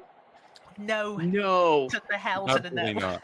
no. That's- I don't that's where think the that that's answer no, is no. okay, I don't No. I don't like have it. anything But the particularly thing is, wrong with let's reaching face out to it, like it's Russia either or the next 100 years. Fascist Russia is It's evil. either going to be us and Russia versus China, or Russia and China versus us. One of them is more preferable than the other. No, Russia and China don't exactly get along. They Right? don't. They hate each Yeah. other. No. Russia and afraid of China hate each other. But the thing is, On but the the down thing low. is, no. But I mean, I'd Yeah, rather. China is more friendly to the U.S. than Russia. It would be China and us against Russia. But I know. But we Think don't. We about it That's this the way. ideal situation. Guys, That's the think situation about we're already. Think about it this in. way. West There was powerful- something. The second Guys, most hold on a powerful second. country in Afro-Eurasia Hold is on a the second. one that we need to quote. Reyes unquote, telling you to shut the fuck up. Don't get me screaming again. Hold on, bitches. guys. Hold on. The thing that I was going to say about Russia is this, and it's something I've said on Twitter and gotten in trouble for before, but I don't care if they put me in trouble for it. Which is that basically, if you were to look at the Russian economy, it is almost as if they create nothing they own. Right? Because the entire thing is a series of crony operations, starting from the top and going right the way down to the bottom. So if you're going to align yourself with that country, like what productive capacity does that bring to the table other than vodka and weapons? To put it into perspective, the Russian economy currently is smaller than Chicago. In other words, they are the largest country in the world, and their total gross domestic output is smaller than the economy of Chicago. Chicago is not even in the top 2 largest cities in the United States, never mind NATO. So they're nothing. Why would anyone choose that over China? Russia has been an empire They have in no decline. real economic or You have soft to power, also but they have a lot of realize that hard military power. most of China's growth is fake, Yeah, being kept up by It might projects be. like houses The that point is that Chinese the Chinese lived are in. friendlier towards us Guys, can I say than something? Russia. China is technically still an ally. I Or I would say rather a that frenemy. China is a mutual competitor, which is a kind of a weird way of putting it, because they're competing against you while you're competing against them, but they don't want to harm you because you are consuming their products. And of course, other relationship with them economic so there is an existing relationship. But the thing that I would say on this, on the issue of choosing between Russia and China, if one had to do that, is that I can't understand why you would want to choose Russia over China in such a scenario, given that Russia brings very little to the table, whereas having China 100%. not They being don't bring very hostile much towards to the you table. frees you up to do a lot of other things. China, right? The US is number 1 in terms of spheres of influence. The U.S. is number 1, China is number 2, Russia is number 3. In order to prevent number 2, number 1, number 3. Has been in like a decline essentially. Like Putin's ascension to power. Yeah, it seems like there's a reinvigorated Russia. Not unless he renewal. invades the It is the guise of nationalistically, renewal. It's yes, only the but guise of economically, renewal. Putin's only Fascist Russia. No, is listen. America. If China Russia did it. were able, Nobody can understand anyone. Yeah, everyone is talking at Let me once. finish what I was saying. Let me finish fair what I enough. was But I Yeah, just I'll want to let- say this. I want to say this very quickly. Let me finish Ray, what- as Okay, I'll Ray, let we said this too. Coronas go first, and then we'll have Mr. Watts. Okay. And then we'll have after that Kevin. So that's all 3 of you lined Okay. up. Okay, No, that's fine. me next. What I do want to, I want to respond. I want to respond to one point. Yes, Putin's regime is poor as hell. However, that is also a reason why we want to keep them that way. That's why we need to keep imposing sanctions on them. This is the thing. And No. Let me finish. No. But listen, Russia. Do you know why invading the Ukraine is in Russia's national interest? Me and Ray discussed this with Academic Agent several years ago, in fact. Oh, But what a disaster that was.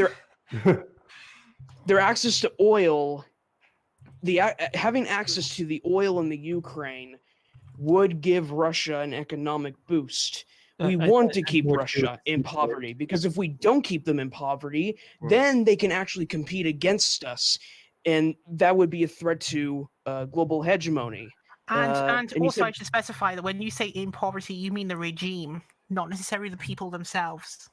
Yeah, but Kevin did say that. Yeah, I know, but as Kevin stated, the total Russian GDP is lower than that of a fucking U.S. city. But anyway, you said Reese has the microphone now? We should say that you're not putting them in poverty by doing that. It's rather the regime itself maintains poverty by refusing to actually engage in appropriate development. So it's actually Putin's fault. Fair enough, but you said Reese has the mic now? No, well, I think I was next. I think you are next, and then it's Kevin, and then Reese. I just And wanted then to me. say, and this is, I just kind of came to this realization, especially after reading a lot more into international relations and also talking to people who are themselves Russian, like actually not pro-Putin Russia, but just anyway. So Putin right now is one of the only things that I'm just speaking objectively. I do not like Putin. I do not stand Putin. I think Putin is a terrible human being. However, it is the truth that he's really one of the only things that is currently keeping Russia from falling apart. Because Russia has been an empire in decline since the 1970s. And without, like, and this is why I'm kind of worried after Putin dies, this is why I'm worried that I'm worried that he won't choose a successor that is as quote unquote strong as he is in terms of like keeping everything together, because without a strong succession of Putin-like strongmen in charge of Russia as it currently is, we risk seeing Russia become, within the next 50 years, the world's first failed nuclear state. And honestly, I think a failed nuclear state is way scarier than a stable nuclear state controlled by a semi-dictator. Like I think what you're getting at is if Russia collapsed, or what happens after Putin leaves, if he had no strongman successor, it would effectively fall to a bunch of disorganized oligarchs, and it would descend. The entire country would balkanize. And eventually the corrupt oligarchs Ukraine. would collapse and a new set of oligarch elites would probably take control. Like, Well, you don't want Russia to turn into Ukraine on steroids with nukes. I have a couple points. Oh, to that make would be here. a disaster.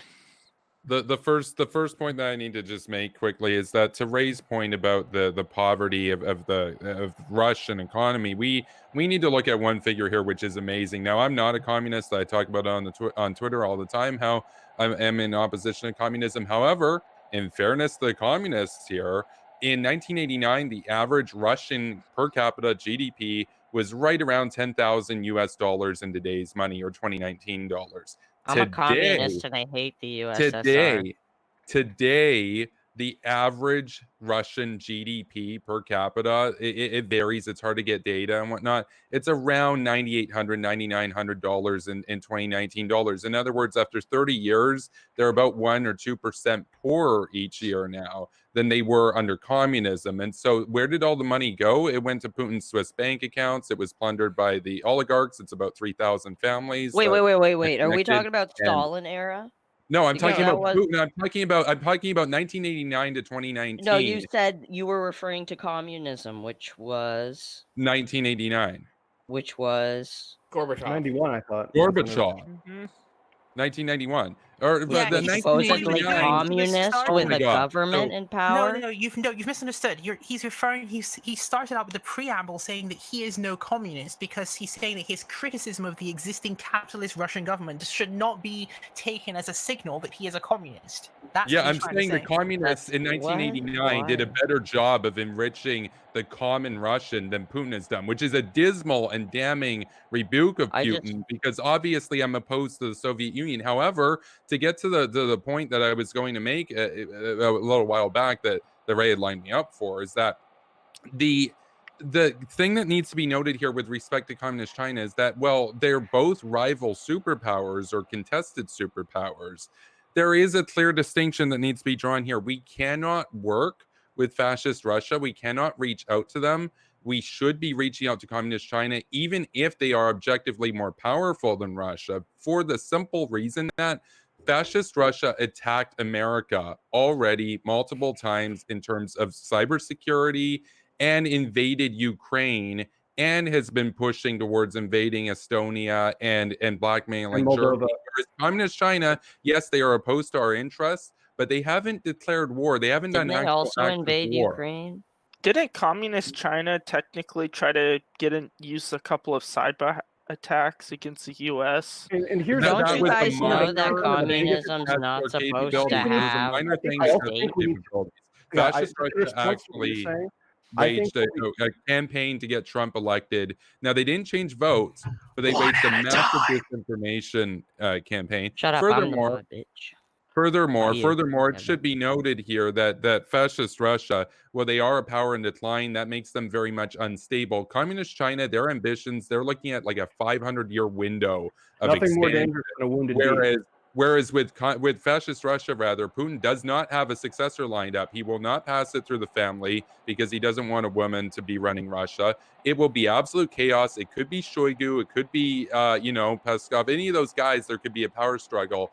He doesn't care because he doesn't see any sort of legacy. His whole mission is to enrich himself and his family. Well, he doesn't see it as the same way that Xi sees it, whereas Xi Jinping sees it as, even though he might die, he cares about promoting the communist revolution after, as his legacy, like Mao, basically.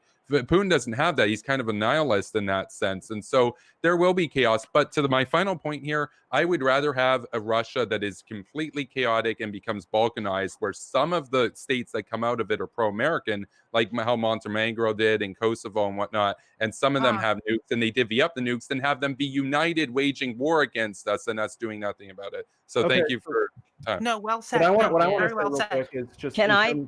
Sorry, Maurice. I just wanted to say, just real quick before, because I know we're going to probably move on from Russia in a second. I just wanted to say that with Russia, I think one of the biggest problems in regards of how we currently view them as a state, how we study them, how we talk about them, like how the media talks about them, just how we think of them today. We think of modern Russia as if it is a completely separate entity than communist Russia. And I mean, the USSR. And yeah, technically it is, but the body politic is the same. The rulers are the same. The thing is that who like all these oligarchs essentially were. All the Russian oligarchs we hear about today, they were all former Soviet ministers, most of them at least. And then after the fall of the Iron Curtain and the collapse of communism in the USSR, basically they had all of these nationalized industries that were left over. And so basically the whole thing is they privatized each industry and then gave an industry, essentially put it under the prerogative of one of these former ministers. And that's essentially how the oligarchs came along. And I think the biggest problem is we do not talk about Russia like it is the same empire that it was prior to 1999, which it is, albeit it's one in decline. But the thing is, the economic transition was necessary in it almost trying to save itself as a power. And you almost think about it like failed attempts at socialism on a mass level, like whether I know a couple of you guys are socialists here, but the truth of the matter is that it always devolves into fascism by necessity. Look at China, for instance, what happened in the 70s with the economic liberalization of the markets. And then even to a much lesser extent in early Italy, before it ended up changing into fascism. And then, I already said China, but with Russia, it essentially was forced to become more fascistic when it underwent the liberalization of its markets. And that was Hayek's entire thesis, essentially. And you can see that in the two most significant examples being Russia and China. It happened in different ways and for different reasons, but the economic transition was necessary for it in order for it to sustain its power. I don't agree with I that. think one of the biggest problems is just because there was a change on the surface, a change in the style of government. It's still the same body politic. It's still the same regime, so to speak. It's still the same elites. And then you even have Putin, who himself is, let's face it, Putin ideologically, he doesn't have communist policies because he just uses what systems benefits him the most. But ideologically, he is still a stone cold communist. Just look at all the things that he has said over the years. First of all, can I make a quick point? Can I just as the only communist here? Well, can I just finish what I was saying first? I want to let you finish, but I just want to let you guys know that communism isn't supposed to have a government or state. I know, exactly. Then why are you calling it communist? Because all attempts at Karl Marx communists have argued led for a to big the creation of a government state. It's a transition national to evolution. I wasn't talking I about mean, anything it's else. inevitable that dictatorship of the anything will proletariat. formulate into a state. I was going to jump in on that as well because I don't. It's inevitable. I have extreme doubts as to whether somehow communism is motivating Vladimir Putin. Yeah, I don't see how Putin is communist. Which No, is, I see you know, ideologically, that is his like internal, like almost religious belief. oh, so to what speak. he like thinks he is, kind of thing. No, not what he thinks he's. In practice, he's most certainly not a communist, but Then how is he a he likes the I idea. still don't agree with what he's saying. Just look at what he. You Just mean talk about what okay? he. Hold on. You mean he that wants he's to just say- yearning for Russia to have the same level of importance on the world stage as it had prior to 1989? That's not called being a communist. That's just called him liking social Soviet imperialism. Yeah, but I still have an Yeah, issue no, with but I'm how just he saying, like, in treats terms of though. like his ideal society would still be communist. Just like look at all the things that he has said over the years. For instance, he's proposed. What that do you he- think that the Russian communism Orthodox- is? Because it's So literally about community rights. Can I respond to him yet? Because I have an issue. You've been with talking him. for a while, dude. I'm sorry I'm making Yeah, tiny and clips. also I have a real problem with the way he said that socialism devolves into fascism, and he used China as an example. Which, sure, China's pretty fascist, and fuck China, but Vietnam contradicts everything that you said. Though they had market liberalization too, but they are pretty anti-fascist in the way they're structured. There's Okay, I also don't know. other That countries, might like be you're an ignoring so exception. many things But that I mean, have worked. the historical trends have been socialism, or I'm not even going to say social. I don't even know. Okay, the Fascism and people who want to be fucking dictators and shit, kill what you're talking people, about with take socialism, shit I get what you're talking over. about with socialism. I get what he's talking about with socialism hard, but like the fact that Vietnam is right there next to China and contradicts everything that he said, I just take issue with, because you can literally look at Vietnam and they contradict your entire thesis. I mean, What do you mean? would you even really consider China. Vietnam? What do you mean by Vietnam contradicts his thesis? Because he's saying that China has to, in order to maintain power, has to become more fascistic because of the market liberalization. But Vietnam had that same market liberalization, and they haven't become more fascist. Well, no. Then I said then they'd be an exception to that rule, but I can't think of very many examples that would counter that. Another good example of a country that tries to implement socialism that has become fascist by necessity is Venezuela right now too. Yeah, but you also have Nepal, though. Nepal is also There are plenty of examples on Chris's side and my side. It's just that you haven't looked them up yourself. Well, yeah, It to doesn't be mean fair, your to be perspective is fair, all Western there people is. don't care about Nepal or Vietnam. Those two places don't matter. Nor They does really Mongolia. don't. And the fact Nor that does Mongolia. Vietnam Like, was Mongolia- just fighting for its independence, I find it ironic for the US to attack them for that. Yeah, like Mongolia, Nepal, and Vietnam all contradict what he said. But no, So- but what I was saying was like in terms of like what Putin's belief, like just like look at the things he has said. He has I supported. know the or shit he has said. I'm vocally telling you, it's the advocated- opposite of vocally- communist. Wait, You're are you using the talking wrong about Can I Nostalgia? please label. respond to Guys, Hare no, ideological about level. something? He's not are you using talking communist about- policies. Are you talking about a nostalgia that he may have for the pre-1989 world arrangement? For example, Well, I Putin think does that's have at a the- I think quote that's at in the root which of he it, said yeah. that he believes that the collapse of the Soviet Union was somehow a world historical tragedy in his perception. Yeah. However, that doesn't. I mean, But that no, doesn't but necessarily he's mean he is also- motivated by communism. I don't think he's a communist ideologue, no, but I think on like a deeper rooted level, I he don't does see admire how if communism. it has nothing to do with Yeah, communism. I think though. because like look, he's advocated for the Russian Orthodox Church, making Vladimir Lenin a saint.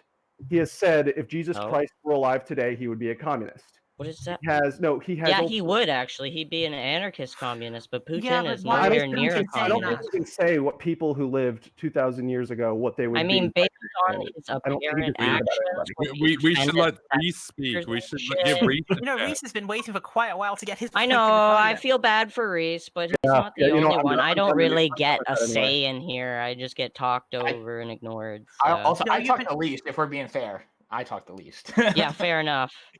Okay. It's fair enough. I don't know if I have too much to add to that. I'll co-sign what Corona said earlier about Russia standing as a more clear adversary at the moment than China, and that working with Russia isn't exactly all that beneficial. And I think Kevin's point was interesting earlier as well, that basically the destabilization of fascist Russia is inevitable at some point. So that is something Why to is it be an prepared. inevitable? Are you like a seer? Yes. No, it's Oh, I it's see. So inevitable you can because predict the future exactly how it's going to happen. You're 100% you're confident There are about very, it. very obvious Vladimir trends. Putin is not an immortal, so that is Yeah, my he argument. will So- eventually not be But- alive. So And there's gonna be a power struggle over who comes.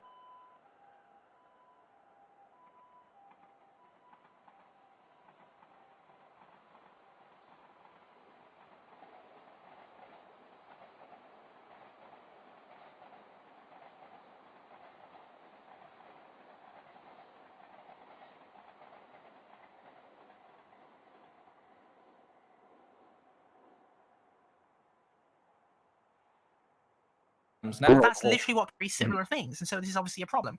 what Kevin was promoting earlier, very much foreign policy views that I would agree with.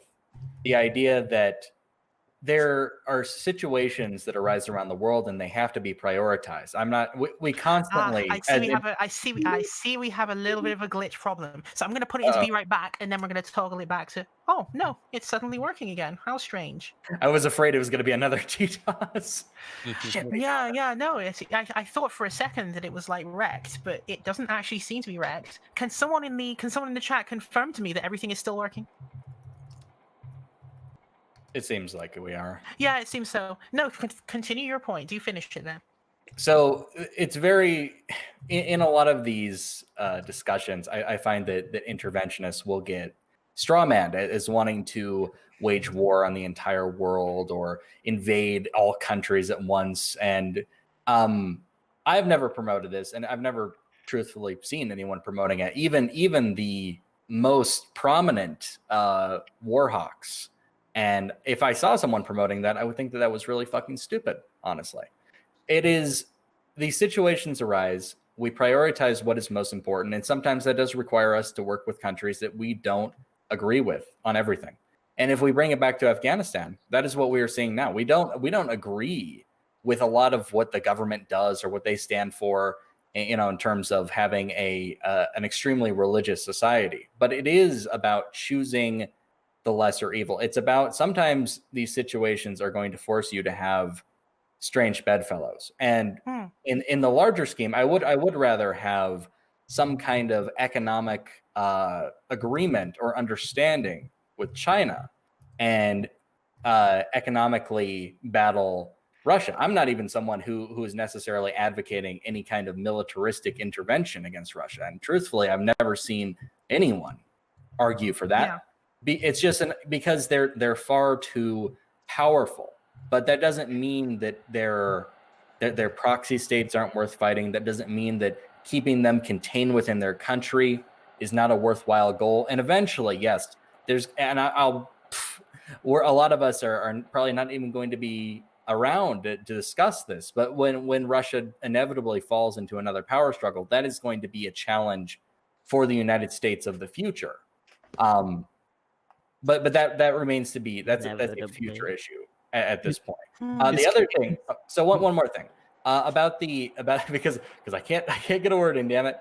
I can see the point of Vladimir Putin having some kind of communist nostalgia, being an ex-KGB.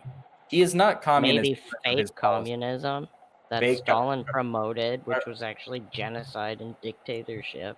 That's exactly what Reese is probably about to say. The thing is, I would also agree with the point that, yes, in theory, it should be stateless. But this is a problem I have in general with anarchists. That's the thing about economics. They're all about how people feel in theories and stuff. It's not about what they say they are. It's anarchy is a paradox. Without the absence of the state, there's nothing to stop a state from forming. No, that's your opinion, though.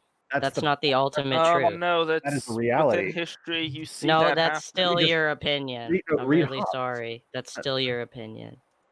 I mean, You if can you be read mad Thomas about Hobbes, it if can you want actually to. see that this is That's I'm good. the sovereign reality. ultimately comes to triumph. Oh, so over- I'm being unrealistic. I'm being totally crazy. I never said that. Oh, good. I So don't. if you're being here in reality, then what does that make me then? Idealistic. Exactly. Oh, really? You think I'm idealistic? What if I just said the same thing, that you're idealistic? But I'm not. I'm not No, I'm presenting an idealistic view of the world. I'm stating something. I am not stating So am I, how I want it to dickhead. be.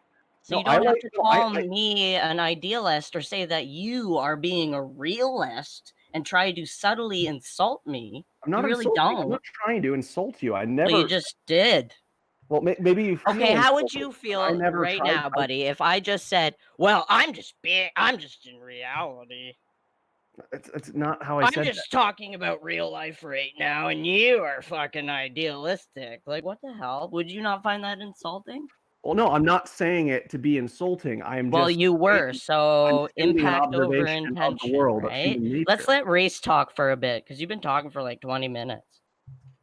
I've said pretty much what I need to say. I can understand the goal of wanting a stateless society, but I do think, unfortunately, it can open the door to more powerful groups and factions taking over, and that's something maybe you could find an example to the contrary, maybe in some isolated part of the world where things worked out, but it's certainly not something that it's not an experiment I would be eager to try, in an important country at an important junction that is vital to the global economy, because I think that the cons vastly outweigh the pros.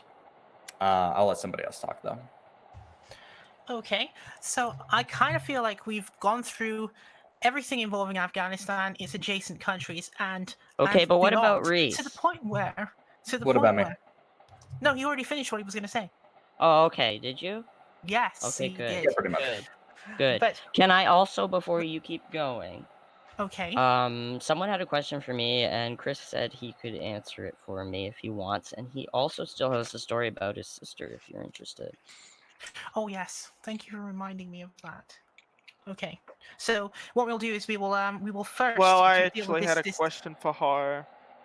I just wanted to ask her, what's your plan how are you planning to try to create this communist anarchy without a state?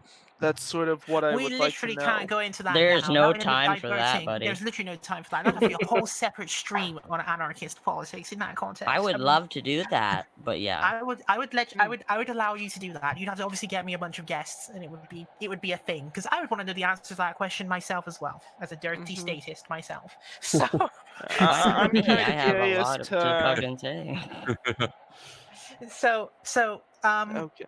The two things that need to happen now before we sort of transition to the next topic is the question that was supposed to be asked toward Chris, and then Chris was supposed to talk about the thing that happened on 9/11 that involved his family, that we will also get to. The question that was asked towards me, but Chris is yeah, going to it was answer actually for hard. me because I'm a I big ass answer first. drunk.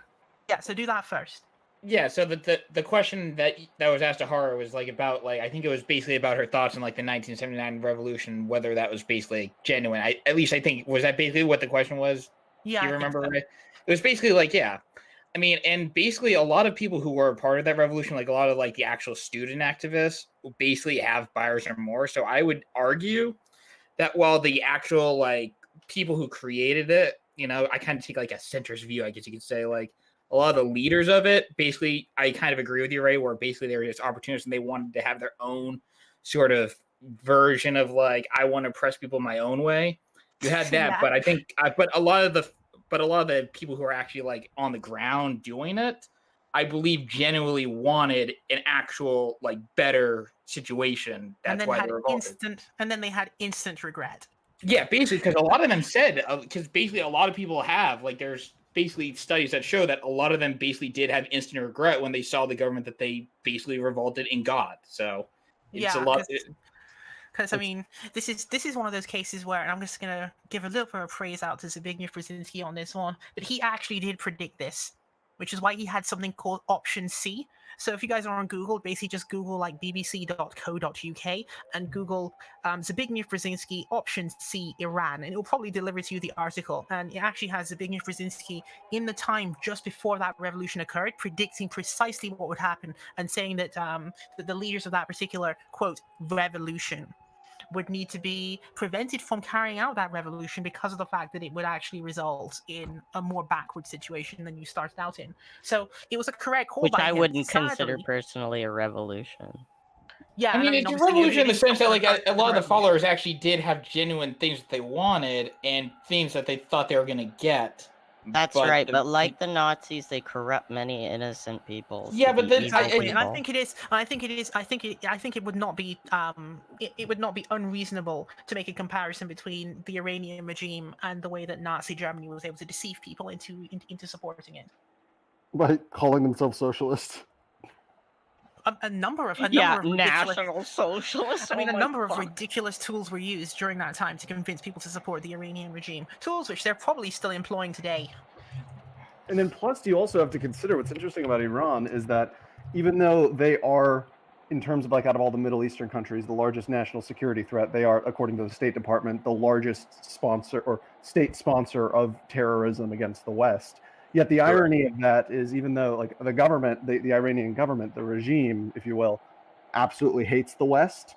Well, I mean, not the West, absolutely hates the United States and the UK specifically. But the people of Iran, Iranians, in terms of like popular opinion of the United States, They don't feel the same way as their government does. There's a higher popular opinion of the United States is higher in Iran than the average Islamic country, which is kind of ironic. Yeah, I mean, we saw there was a that. protest. There was a protest actually a little while back where everybody was forced to mourn Soleimani's death, and they had the regime placed flags of Israel and the United States on the ground, And the and people there wouldn't are walk on them. videos of people walking around the flags. They refuse to trample on them, which that might seem like, oh, they're just walking around the flag. No, that can get you killed in Iran. Yeah. And people and thousands were probably murdered that we will hear about in a few years, you know. That they were courageous and said, you know, we're done with the state propaganda. This sea change happened, of course, after Tehran shot down a civilian Ukrainian passenger plane, killing over 60 Canadians aboard, by the way. So, I mean, to what extent do people actually believe or actually fall for these sorts of cults of personality? Like, how many people genuinely mourned when Kim Jong-il passed away in North Korea? Or Probably many in North indoctrinated Korea, people. hardly anybody. But when Kim Il Sung passed away, keeping it real, most all of them.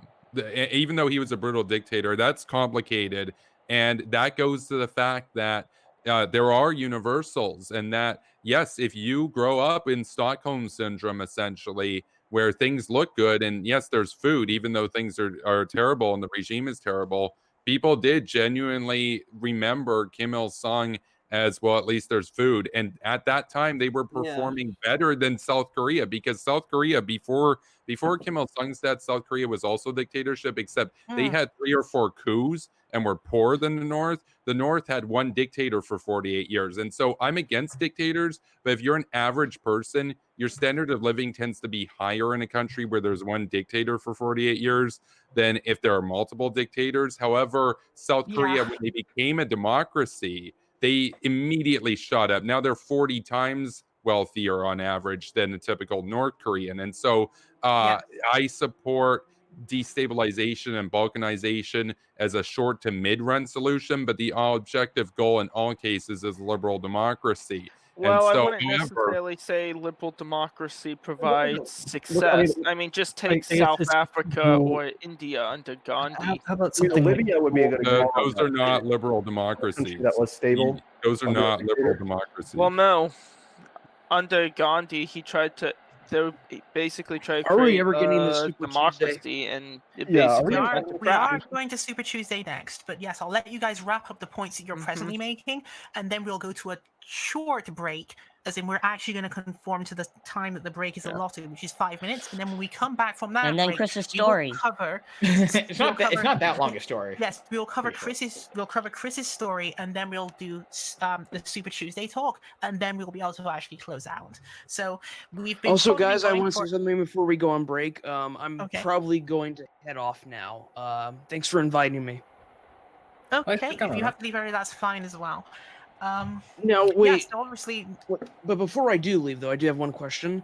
Okay. When you guys are talking about Super Tuesday, are you guys actually going to get into the policies of these candidates? Because Yes, if you we do, are. this will turn into Somalia. I mean, we can get into them. No, we can get into them. Just everyone needs to. No, we can get into them. Libertarian Just everyone needs Somalia. to accept that there will be differences between people on the viability of different policies, and just like don't attack each other over them. Okay. Just like assess it in a flat kind of way. I would still All say, right. Cronus, you should stay around for it, given that you actually did prepare ahead of time for points you were going to make. I've agreed with Fair most enough. I of just the don't have shit much to you add right said, now. you I'm know. kind of bored. Oh, you're bored. Don't worry, we'll hype I it up. can We'll yell bring that more back. if you like. I know. Yeah, But yeah. I was gonna at some point get back to responding to Kevin on social democracies.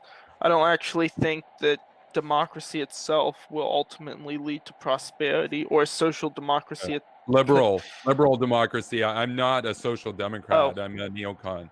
Well, even still, I don't think liberal democracies necessarily provide social prosperity. The only thing that I would say that you need for prosperity is relatively free markets And the rule of law. Yes.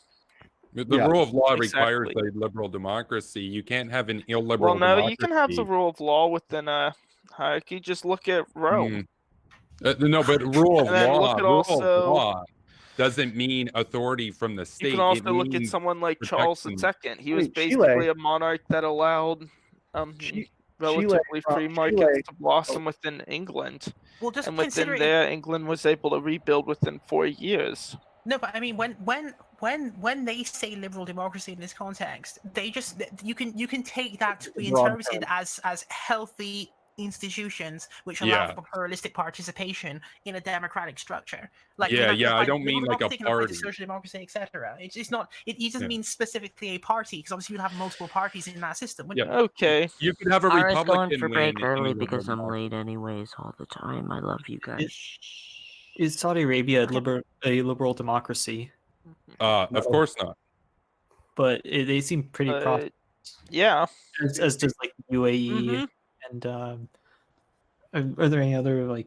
Another good example would have been Chile under Pinochet. Like, okay, Those are all Pinochet, terrible nations. guy, terrible dictator, all of that. Yet it became prosperous under him due to, number one, the economic system that was implemented then, and number two, because yes, there was the institutions that were built during that time very strictly were there to uphold the rule of law. Well, no, it's a good thing for the US. Who is the South Korean dictator who actually tried to start like, I know South Korea at one point had several fascist regimes before it went into democracy, but who is one of the last dictators? You're referring to Park Chung-hee.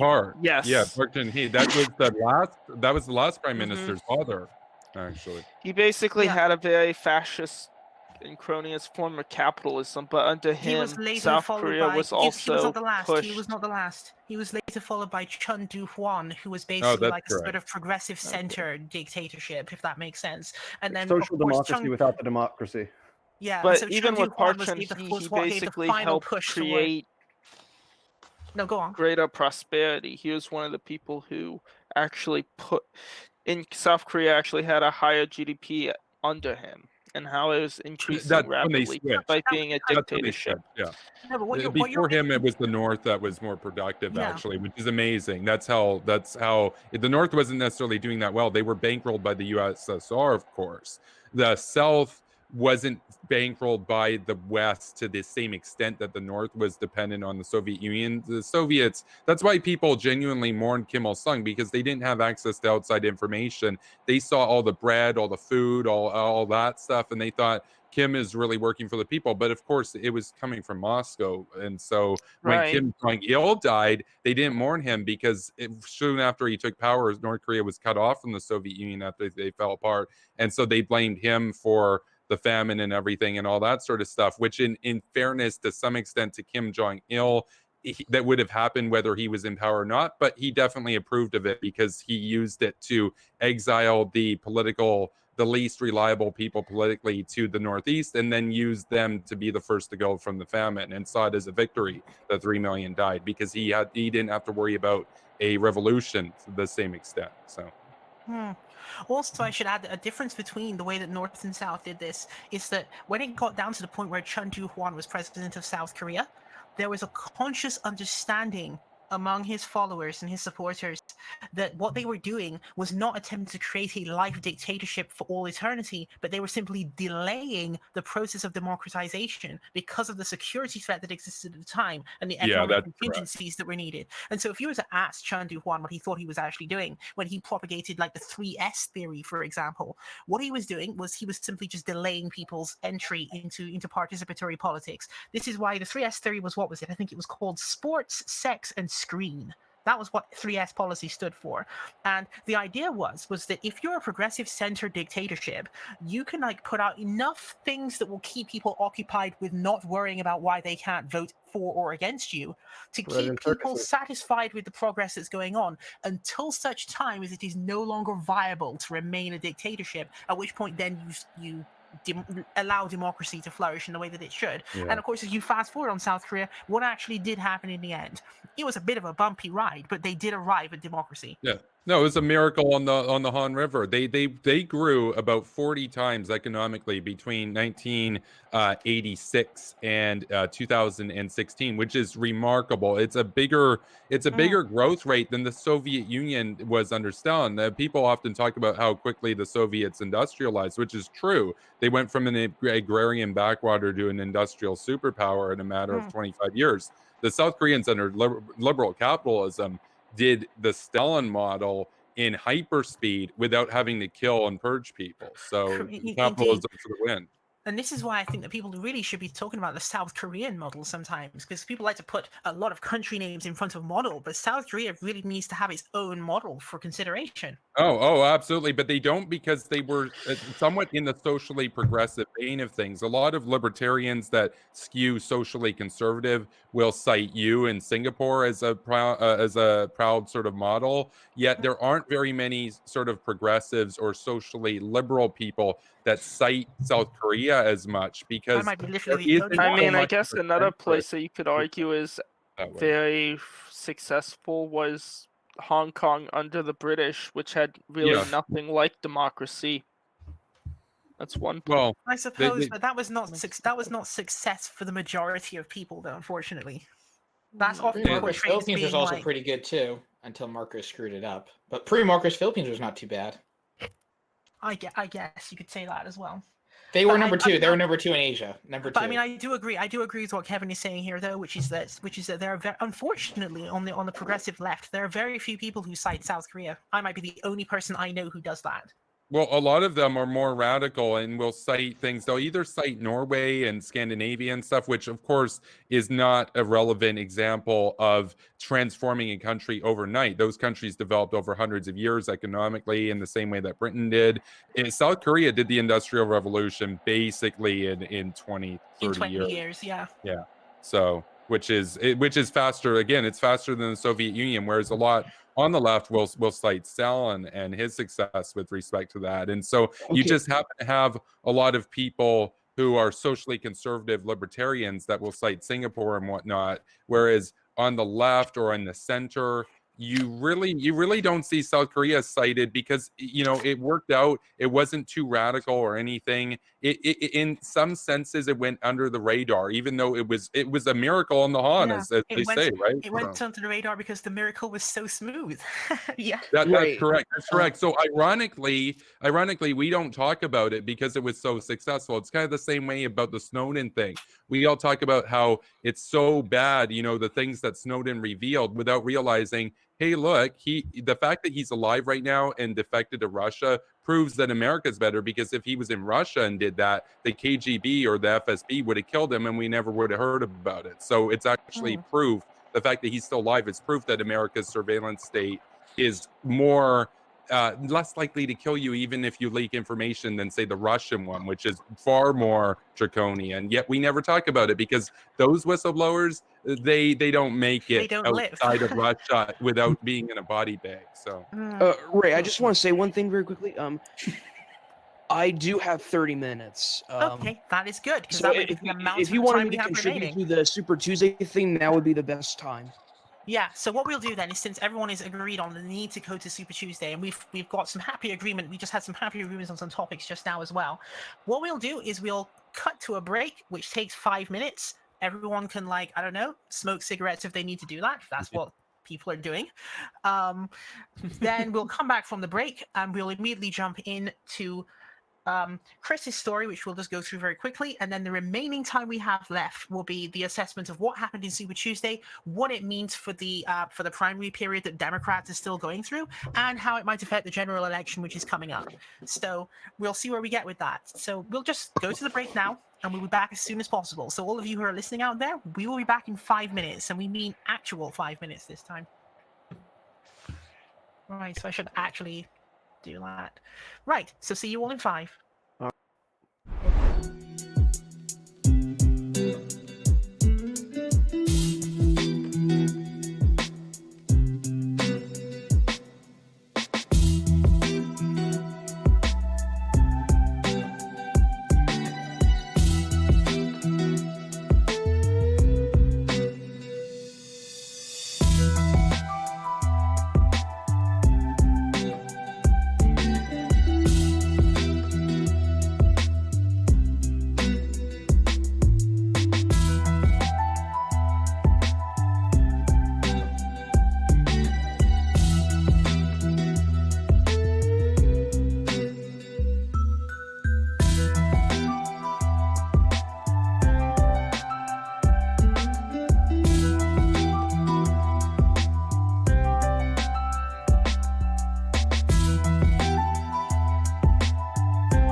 And it seems that we're back again. So, after having gone through this break, hopefully, system still continues to work correctly.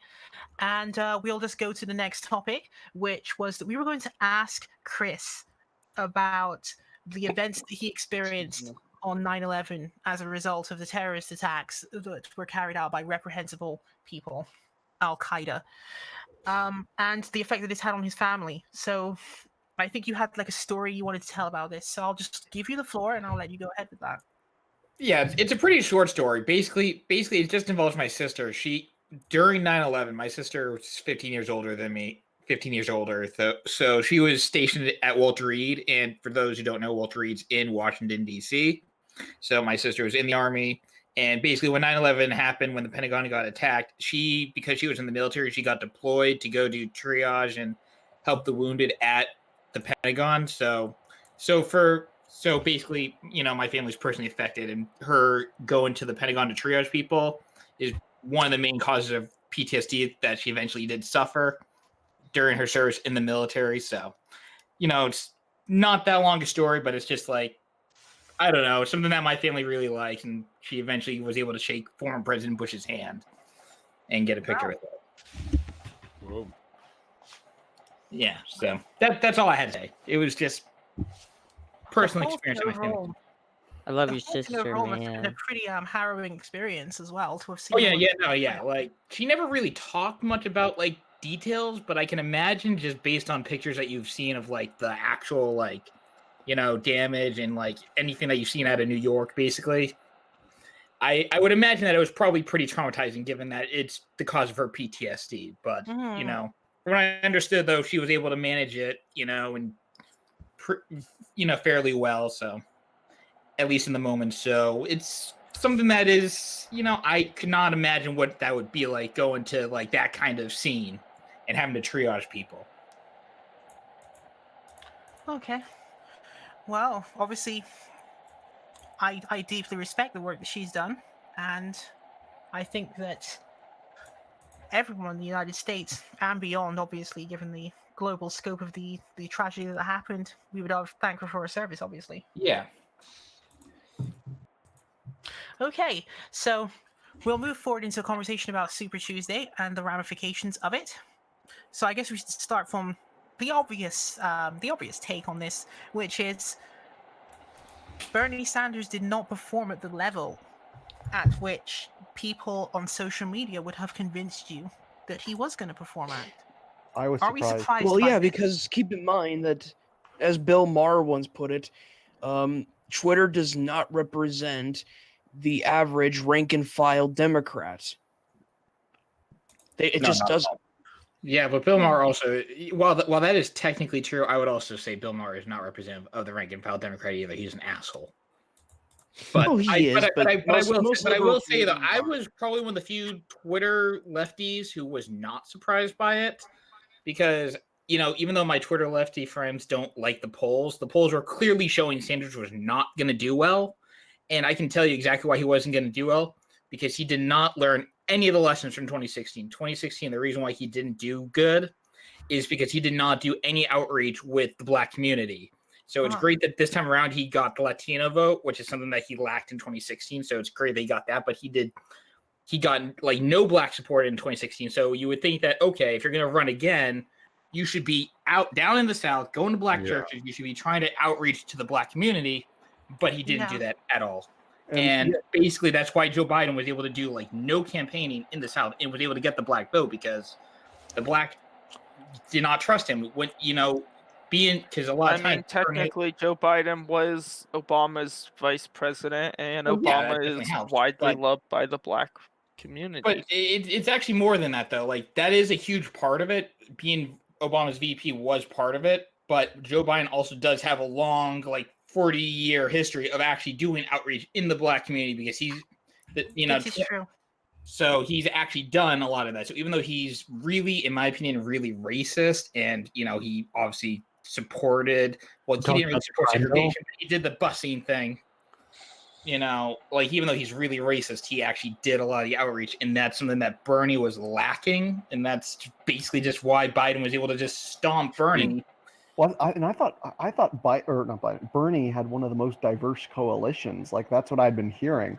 Does Yes. among millennials, he does have that. But the problem is anyone who does any political study will tell you you cannot trust the youth vote. The youth vote is basically worthless. Yeah, when it comes to 13% turned out for Bernie. So yeah, and basically, in a lot of Bernie's camp is trying to spin this as there's record turnout. There's record turnout among non-millennials. So like basically like old boomers basically came out, and they came out against Bernie. So that voter increase from 2016 actually went against Bernie. well, no, that's not necessarily let's- true. A lot of millennials actually did vote for Biden. In fact, Bernie did very poorly amongst millennials as well. But a lot of boomers did vote for Bernie. Bernie made gains with middle class white boomers, for example, that voted for him. Whereas Biden did very well with younger black voters and middle aged black voters as well. So. Huh?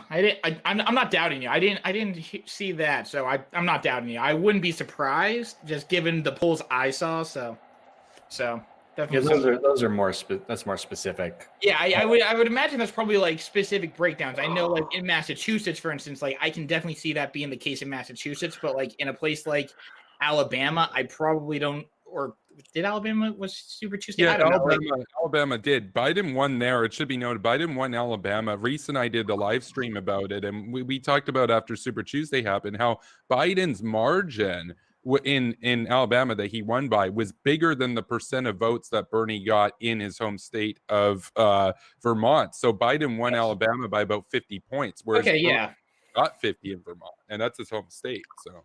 Oh yeah, no, yeah, so okay, so I definitely think that it's probably like breakdown because I know I did see something similar to what you're saying. At least in Massachusetts, I didn't look at all the state by state. Oh, okay. There were more.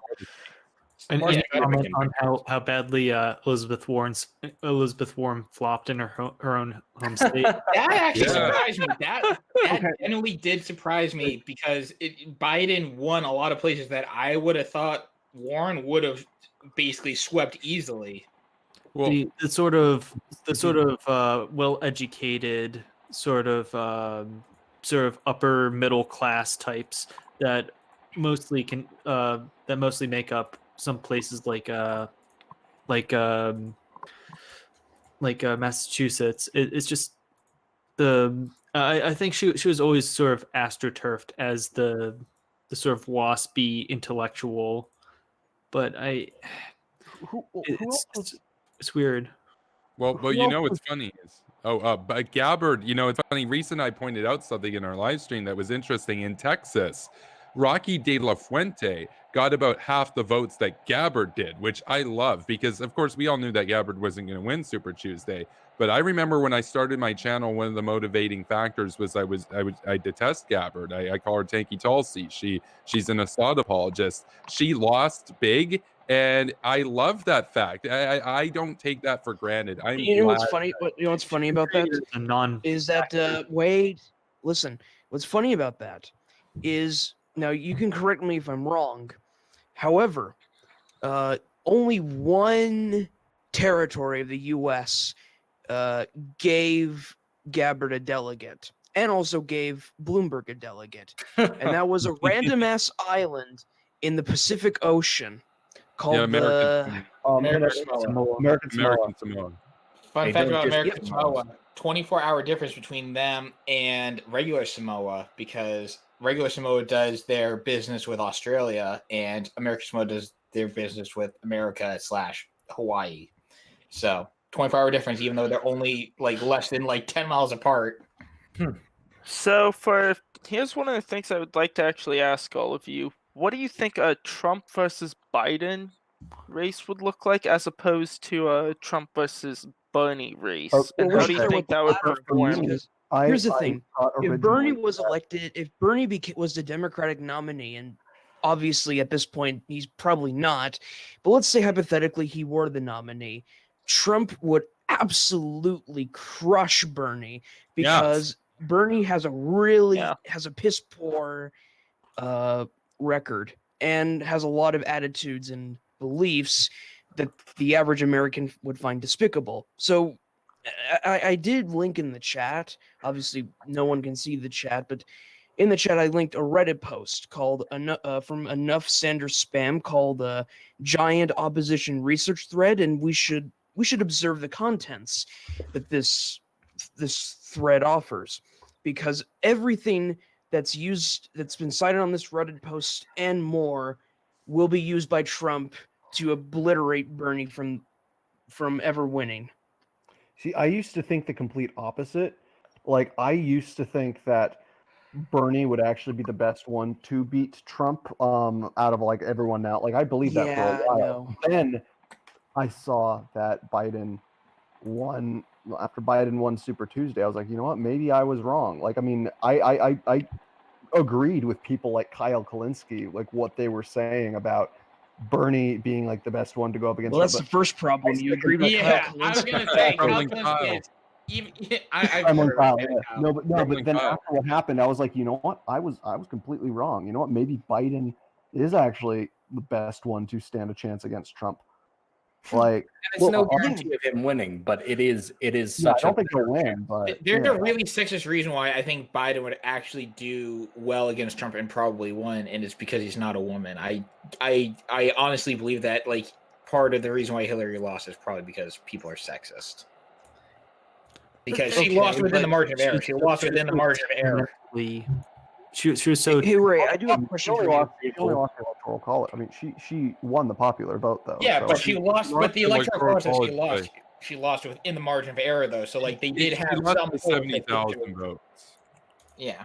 Like she won the popular vote, and then like with the electoral college, she lost within the margin of error. There was like I think like one like predictive model that showed Trump possibly winning, and no one knew that was gonna be the one thing that was gonna be the outcome until obviously. And don't forget that, as you said earlier, that the millennial vote doesn't matter, because what happened in 2016 was all these millennials thought there's no way Trump could win, so they didn't even bother voting because they didn't think there was a need to vote. Everyone was going to vote for Hillary.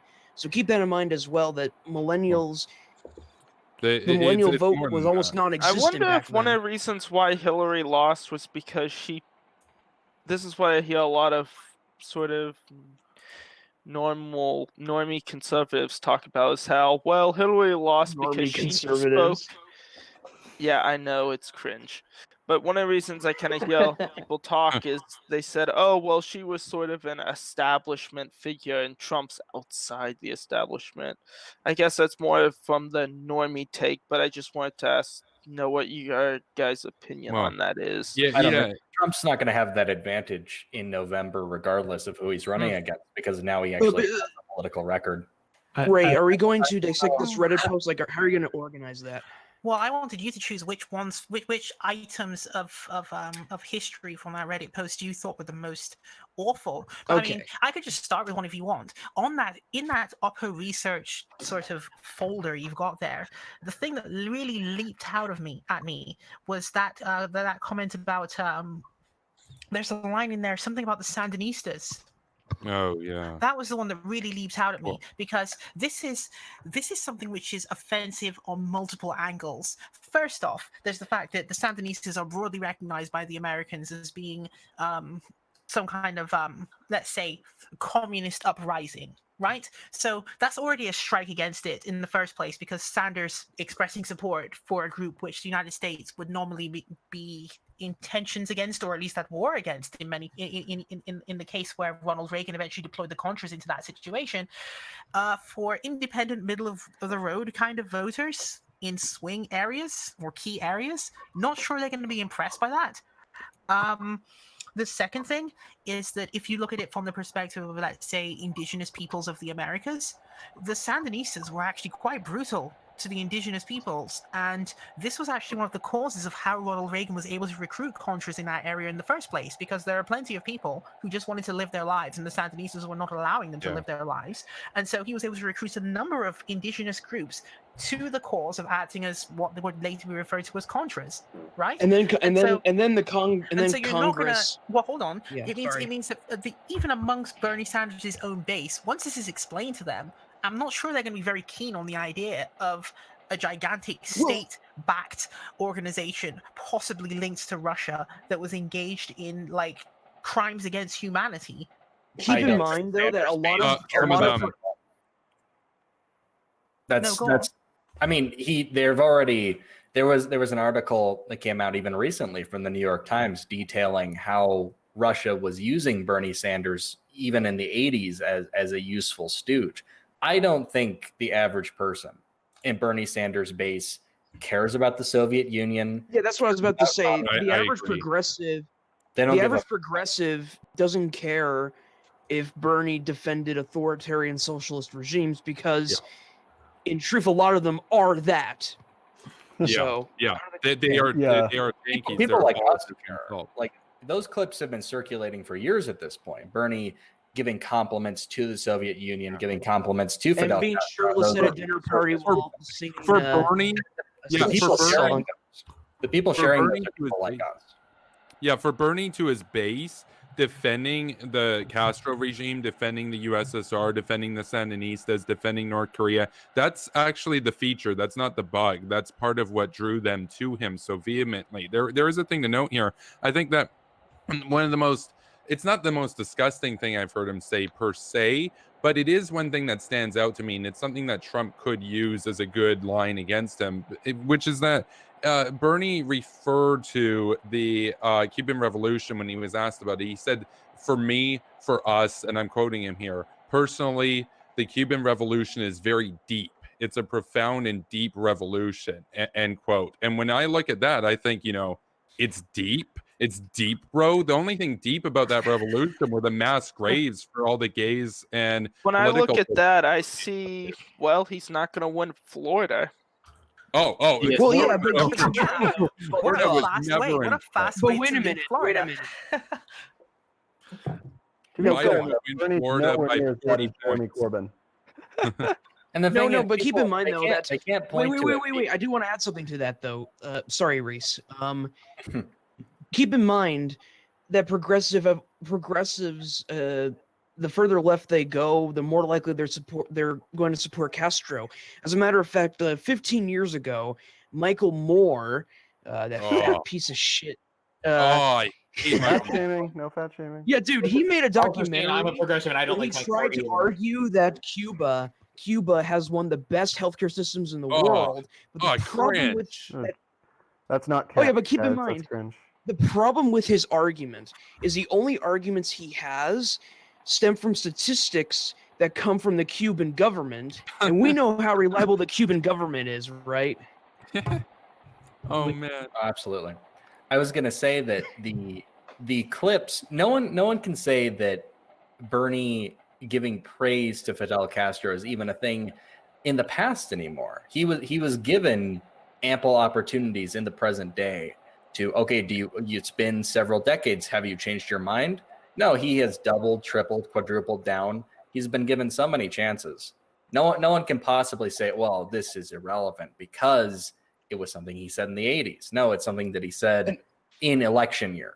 The only really the worst part about that is that not only did he praise Castro, he doubled down, tripled down, as you said, but in addition to that, he ended up playing whataboutery in one of the recent debates because he's like, well, Fidel Castro was bad, but look what Americans did to pro-Soviet regimes all around the world. So he played whataboutery, like in a Kyle Kalinske style. I have a lot of problems, like, as a progressive, I have a lot of problems with, like, even though Bernie is not as bad in his class reductionism as Twitter lefties, he's bad enough where I get so frustrated as a progressive seeing him use progressivism, but then reduce it to class every time, and that really just infuriates me. That's why I said pre-stream I supported Castro, because the thing with a Castro or a Warren type, and I'm talking about Julian Castro to anyone who doesn't know who Julian Castro is. The difference with those kinds of people, the difference with like Julian Castro and Warren versus Bernie is those two don't do class reductionism. They will say, hey, these X communities or this type of people are actually suffering. We should try to craft problems. Every problem that like you ask Bernie about, he'll always reduce it to some sort of, well, we need economic justice, where it's like, great, but how is economic justice going to solve recidivism in prisons? The Well, problem well, with with Julian Bernie, Castro is his last name disqualified him from being president. I'm just kidding. well, No, with no, Bernie, the you thing with joke, but Bernie, that's actually probably Yeah, that's actually that really probably accurate. Probably a actually latent would effect play of that into it. name. Yeah. It's like if somebody, it just looked like if the nicest guy in the world's last name just so happened to be like Hitler for whatever reason, he could Oh, never man. get elected in politics. You'd have to With change his last name. with Change Bernie, the the thing with Bernie. Oh yeah. No, No, go no, on. you're good, Kevin. Okay, Bernie's yeah. The thing granddaughter with does Bernie. all right in politics. Isn't she like an elected official? Or Well, the thing with Bernie that needs to be noted here is that that class reductionism and whatnot, that's part of the reason why I'm going to make the case. I've made the case on my channel a couple times about how Trump would destroy Bernie in an election. Oftentimes, if you watch the Young Turks or Kremlin Kyle, which I do to keep up with their talking points, they will posit with absolute certainty that Bernie would, of course, win the swing states in the Rust Belt, and therefore they see that as part of his path to victory against Trump in the Electoral College. The problem with that is they base his legitimacy there. They base that obvious victory on the fact that they see him as a left populist who's talking about issues that workers care about. What they fail to realize is that the people, the actual working class people in those states, they're not looking for some national bureau to give them a job to do stuff. They just want their old jobs back. They don't want to be dependent on the government. They see Trump as their champion. They would say, well, you know, Trump already is a populist. Trump already is making these economic arguments. The only difference between him and Bernie is that Bernie's an SJW or he's a lib or whatever they would call him. They're inherently, on average, conservative people. Of course, they default to Trump. They see Trump as their champion. They see him as somebody who's on the it reminds me of like inside actually fighting for him. They see him as somebody who's on the inside Yeah, fighting Trump for was them. elected. He's a billionaire fighting for the workers. What they see when they look at Bernie is an elitist, ivory tower liberal type, like I'm using the American form of liberal, like a socialist type, who's been in the government, had a cushy job for 40 years, a millionaire, who, when it comes down, only cares about ideology and doesn't actually care about them or their personal aspirations. Yeah, He it sees their reminds aspirations the to be left- independent It as reminds false me of this like this consciousness. meme I saw this one time where it was a picture of like a Bernie supporter standing next to a guy, and it said like under the guy it said like working class and was like pointing to him. And so he was like wearing like a hat with a Confederate flag on it, and he was like just a total redneck stereotype. And and then like the Bernie, like it was something like or the Bernie guy is like I support the workers, and then the other guy says something, well shucks, thanks, and then he starts saying something about like Jesus. And then the other guy's like, no, we don't want you. It was like, no, we don't want you. And it's like, that is what the worker is. Like, I mean, the average keep in American mind, person. I don't think the left realize why. Excuse you. Well, anyway, Yeah, thanks. Sorry. It's the the corona. reason why No, I don't think Corona. the left. I don't think the left understand why Trump was elected to begin with. One of the main reasons why Trump was elected was because 2 million jobs were automated away. So all these people who are out of work or now have to resort to retail jobs because there's nothing else left for them. They want their old jobs back, and that's Which is, why of course, Trump got impossible. elected. Well, it's not just that. It's not just that. It should be noted. One big thing, we were talking earlier about Biden's victory amongst black voters. I can tell you that that wasn't some fluke. A lot of people will say, they'll try to explain it away. They'll try to mitigate it. They'll try to, say, it was just a fluke or whatever. The reason why was because African-American voters who voted for Biden, the ones who are present on social media, are aware of it. The ones who weren't were never going to consider Biden in the first place. They were gunning for Bernie. They were gunning for Biden. The ones who are aware of what goes on social media are well attuned to the fact that the Bernie voters always refer to them as, quote, low information voters. Big yikes. That is as much a dog whistle against the African American community by the progressives in America, white progressives, as the bankers is by the alt-right towards the Jews. So. And it's not just against the African American voters. It is specifically Latino it's no surprise to me that Bernie's going to lose the entire South because they're all referred to as that way. As soon as the Super Tuesday results were pretty much finalized, the progressives on Twitter were referring to them, as low information, as inbreds. Well, no fucking shit, you lost. because Yeah. this is how they Yeah. they Uncle already Toms. knew that you They call thought them this Uncle way Toms. about them. They call him Uncle Yeah. Tom. But the thing is, these progressives, Reese did a great video on this where he analyzed the results of the election against Cynthia Nixon. I believe it was Cynthia Nixon versus Cuomo. Nixon and governor her of New York. camp, the progressives, literally blamed high voter turnout on the progressive defeat. In other words, they bemoaned the fact that so many people were showing up to vote that the enthusiastic progressive minority couldn't just sweep the election. In other words, they were basically complaining that there were too many voters, which is hilarious because then they go and project and say that the Republicans want to minimize voter turnout. Guess what? Both of those can be true. There are some Republicans who want to do voter suppression. Guess what? There are also progressives who want to do it. They are Bernie To be fair, supporters Republicans who are the don't want worst at black it because voting. they They don't support want black voting. gerrymandering. Yeah, they don't want black Just voting. like basis. Yeah, I will I'm say pretty it's sure hard. all politicians support gerrymandering. Power does. Yeah, but Republicans take advantage of it the most. There was actually an That's- article that was put out a while ago in which it was actually detailed that if you were to completely remove gerrymandering, it would probably actually hurt Democrats more than it hurts Republicans in some areas as well. So sometimes sure. sometimes the gerrymandering does not do what you think it does. Yeah, Yeah. America by and large is, if you were to say, you know, what's the average of America? Well, you'd say, well, you look to the independents. Where are independents? Somewhere between Democrats and Republicans on average. Sure, Bernie's an independent. He calls himself a socialist. He is a very, very odd anomaly. Most Americans are somewhere between where Obama was and where Bush was. So Yes. Oh, I want to cite something from the Reddit post that I find amusing. Well, not amusing, but disturbing, because Ray even read this out loud once, but here it is. Bernie Sanders attended a Nicaragua communist rally where the rally goers chanted "Deaf to Americans," and then he called the same rally patriotic, which means he was essentially saying that the Ew, no Sandinistas comrades were of mine. patriotic. It's patriotism for the out group. What a I mean, when I first saw that, I thought, what a strange thing for him to have done there, because it's one of those things where did he not think ahead into the future and think that eventually that would be cited? I don't think he thought about that for many comment or statement or event that he's attended. It's Yeah, like 'cause I he mean, was, and this It is almost the looks thing. like he If was just freestyling. It almost looks like he was just freestyling a lot of these things and not expecting to be called on it later. Yeah, that's If the you don't problem have with Bernie. He does that a lot.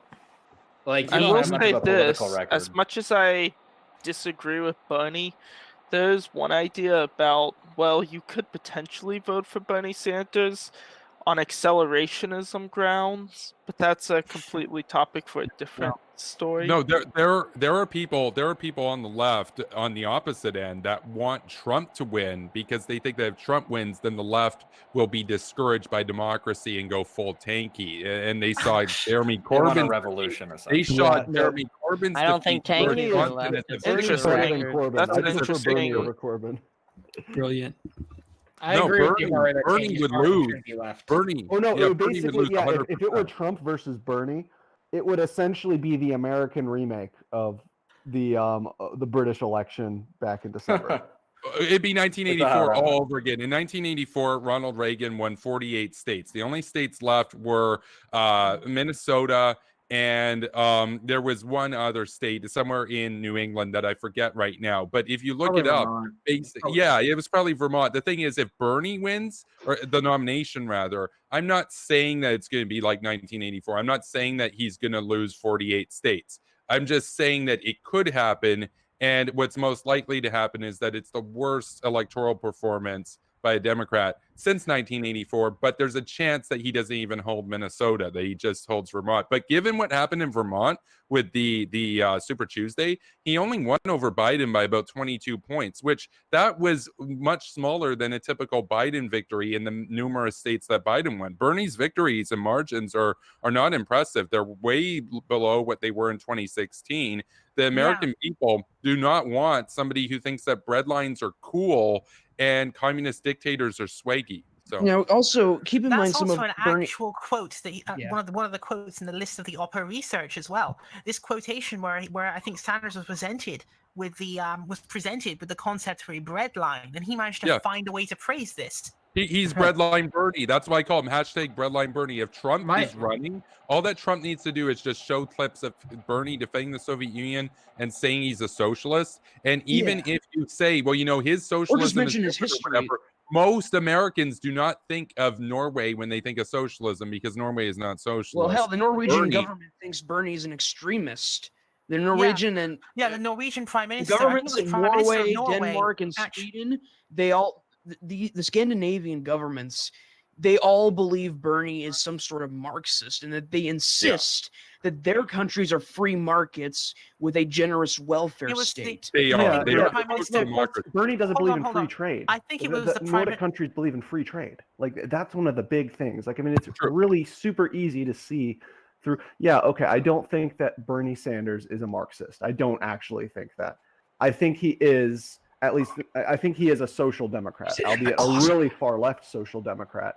He was in the Marxist he does not believe in the Nordic model. He believes think one of in the his own weird Bernie Sanders-ism. But I think one of the key issues that he ran into when he was making this point was the Prime Minister of Norway came out in person and said that he didn't believe that what Bernie Denmark. Sanders That was was the Prime describing was Minister a of description Denmark. of his country. Sorry, It was Denmark. Rasmussen. Said that he did not believe that It's what funny Bernie Sanders because was describing was a description of his country. The same person you're referring to said that Rasmussen. Pete Buttigieg was a better representation of his beliefs. Oh goodness! Right. Yeah, this I think this was it needs Rasmussen. to be who was noted. It the needs to be Prime noted here Minister that of Denmark. the Norwegian countries, they did go more towards the Bernie sort of proposal back in the 60s and 70s, and it absolutely tanked their economy. And then in the 1980s, they did a minor, or rather a lesser extent of the same reforms that the United States, Canada, and the UK did by Reagan, Mulroney, and Thatcher, respectively. In other words, they tried the Bernie type model where you just go hard in this massive welfare statism, and they realized, hey, look, this is tanking us. This is breaking our bank. We're going to go bankrupt before the Soviets if we do this. We need to go. And the compromise that they went to was more social democratic than what America and the UK went to. They're still more welfare statist. They're basically capitalist systems that have a much higher tax rate. Whereas what Bernie wants is literal Medicare for all is not something that exists in Scandinavia. Like that's far more expensive. It's something that he talks about Canada. Canada is nowhere near what Medicare for all is. We do not have universal dental coverage in Canada. Whoa, the closest thing shit, brother. For all. Oh my god, go ahead and tell them how long it takes when you go to emerge, even for like a broken leg. Oh, absolutely. I live in Canada. And our system is also often touted by ignorant Americans who don't know any better and think that Bernie makes them feel good. They don't understand that here we have a very troubling doctor per patient ratio, part of which is that our system isn't competitive and American doctors make more and we can't compete with that. But the major Sorry, I have to disagree with you here. But let me just say. I need to put my input in this. Denmark is like the thing about Canada. Do your quick is input. Listen. Yeah, I'll let Coronas go first then. Okay, Kevin. Just for the sake of argument, though, does Canada still have private insurance? Like, do you still have private mechanisms in your healthcare system? Yes. So that means that you're not as extreme as Bernie's proposal. Well, there's private insurance to an extent. There's private dental insurance. There are insurance plus programs that exist on top of the standard unit. But in terms of the wait times, your wait time that you're facing is basically the same if you're rich or if you're poor, for example, and they're both very long. So yeah, I literally broke my ankle once, and I waited like at least 5 hours in the emergency. But with surgery, no attention or pain relief or whatever. Surgeries that's can common. take up to a year here. Surgeries can take up to a year. So a lot of Canadians go to America. America has the best healthcare system in the world. I know that's going to be controversial, but it's also because it's the case that if you don't have private health insurance in America, you're essentially screwed because you have to end up in a lot of medical debt. Well, a lot of you people buy do health file for insurance. bankruptcy Guys. because of how expensive healthcare is. This is a time for promoting South Korea model. So, South Damn Korea it. had a very similar problem that was experienced in the United States way, way back. Well, by when I say way, way back, I mean like 1990s. And so, South Korea's solution to this problem was, brace for it, they took the private insurance systems that were operating and they kind of merged it all into one public option while still allowing the private provision of the actual medical care itself.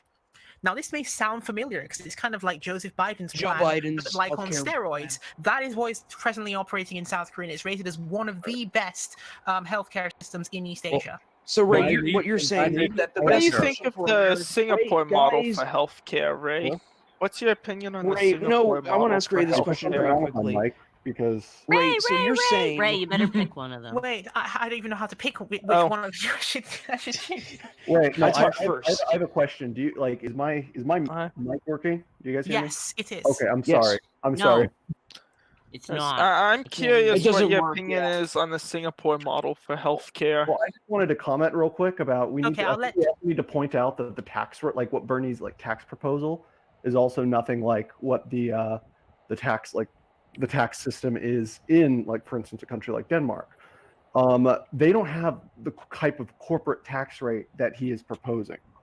Yeah, And in addition to that, they have fewer regulations in certain areas than the United States. Like Bernie Sanders is supporting implementing more regulations than the average Scandinavian country has. Like the reason they're way more laissez-faire than America. in right a lot now. of ways that is true. Yeah, exactly. Plus, the- as I was saying earlier, free trade is another big Yeah, thing. He's that's for true. tariffs. He's for mercantilism, very similar to Trump. Yes. And, The reason why the reason why it's because Bernie's aging, and a lot of his political compass and stuff is rooted in the time back in the 60s and 70s, and back then Sweden, Norway, they were much more welfare status. And so when he talks about Scandinavia, he's talking about them back when they were on the verge of bankruptcy in the 60s and 70s. He's not talking about what they look like today. And But it's so cringe. It's so cringe. Like he's got But no keep in chance. mind that I think so. Just to clarify this, what you believe, Ray, is that Joe Biden's plan, which is to have a public option, like to expand Obamacare and provide a public option, is the ideal situation. Well, it'd be better than what they presently have.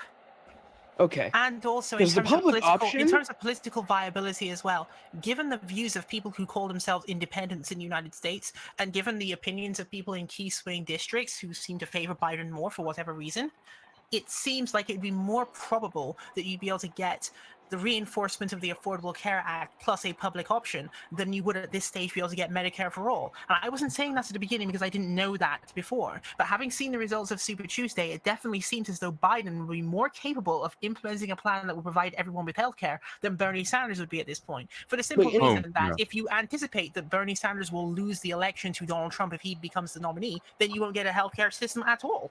Well, even if he Well, won, yeah, but it's even not if just Bernie that, won, though. even if Bernie won, Well, he the would problem not with be able to Obamacare was that Obamacare originally included a public option, but the Republicans denied it. And then they have and that's they took but, it out but here's the because thing. What's Republicans crazy promised about they were that, gonna though, is that Bernie negotiate. Sanders expects within 4 to 8 years to implement a system that is clearly more radical than Obamacare. When Republicans still hold the majority in the Senate. That's wouldn't never happen. going to happen. He's living in a It gets fairy shut tale down. land. Even It gets conservative. shut down. Not only that, but even And Joseph what's Biden even was worse about pointing out- Medicare hold for on, all. hold on. Joseph Biden himself was in fact pointing out that very same talking point just earlier on. I think it was either today or yesterday when he said, "Oh, not only would you not get Republicans to support that."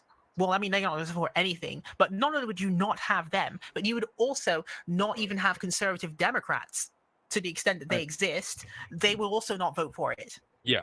I need to make a point here about innovation, which is important, which is that even if you like the Canadian model, even if you like the Danish model and all this, we need to draw an important note, which is that a lot of the medical technologies that are out there, a lot of the innovations in drugs and whatnot, are ultimately developed and produced in the US and then exported to Canada and these other systems. Plus, the US subsidizes Western Europe and Canada's military expenditure, which allows them to spend more on healthcare and whatnot as a welfare status measure, which they couldn't do if they had to provide their own defense, which I'm not saying they should.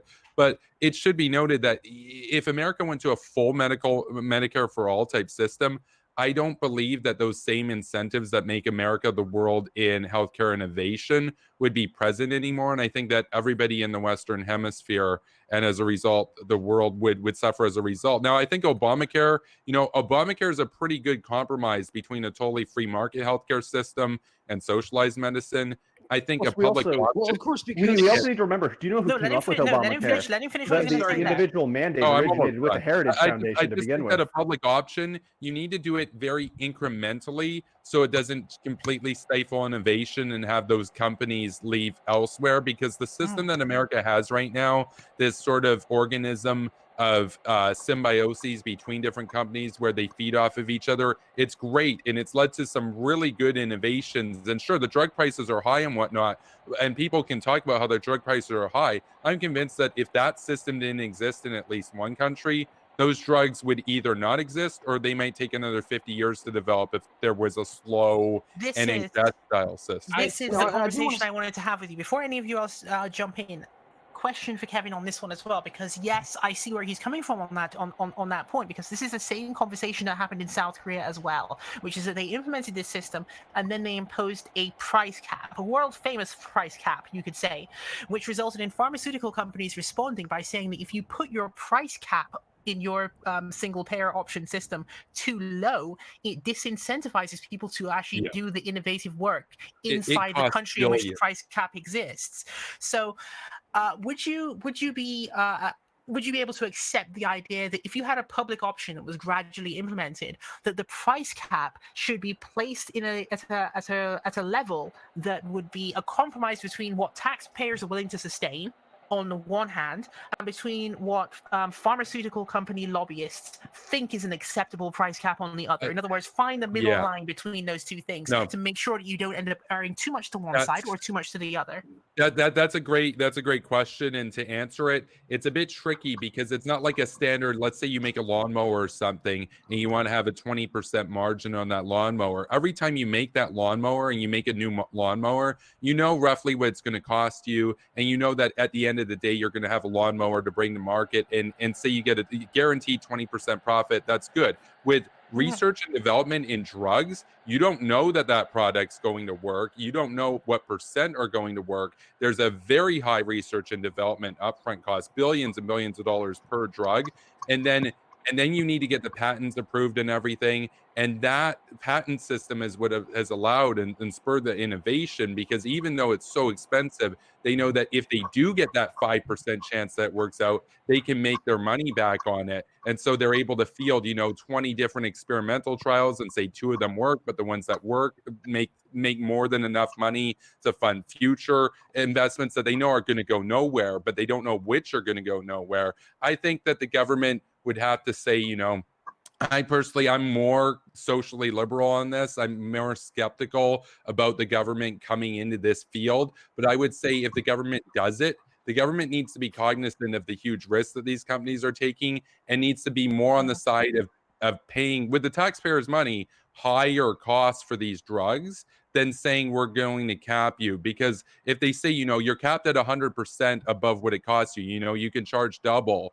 Well, what if they spent $3 billion on, 10 experimental projects and only one of them worked? Well, if you're saying it was fair on each experimental trial, well, no, in that case, you would need to be charging 10 times what it costs you to make just to make your money back. So I would say they should probably cap it at 20 times the research and development costs over the lifetime of the drug. So say it costs you $5 per drug to research, then you as the company can charge the government $100 for that, because that the other 19 didn't even go anywhere. So we need to remember that we hear about all these great drugs that they invent. We never hear about the ones that they put billions into and never went anywhere. They had to foot the bill. That wasn't the government. So we can't privatize the losses and socialize the gains, that's unfair to the companies. I know a lot of people would say, "Oh, No, who I cares agree about with the you on companies?" that. or You're whatever. absolutely right. Because if Who you say cares who about the cares about the companies? No, the companies, companies then are without them doing you don't wrong. have the actual productivity itself. So no, I hear you on that.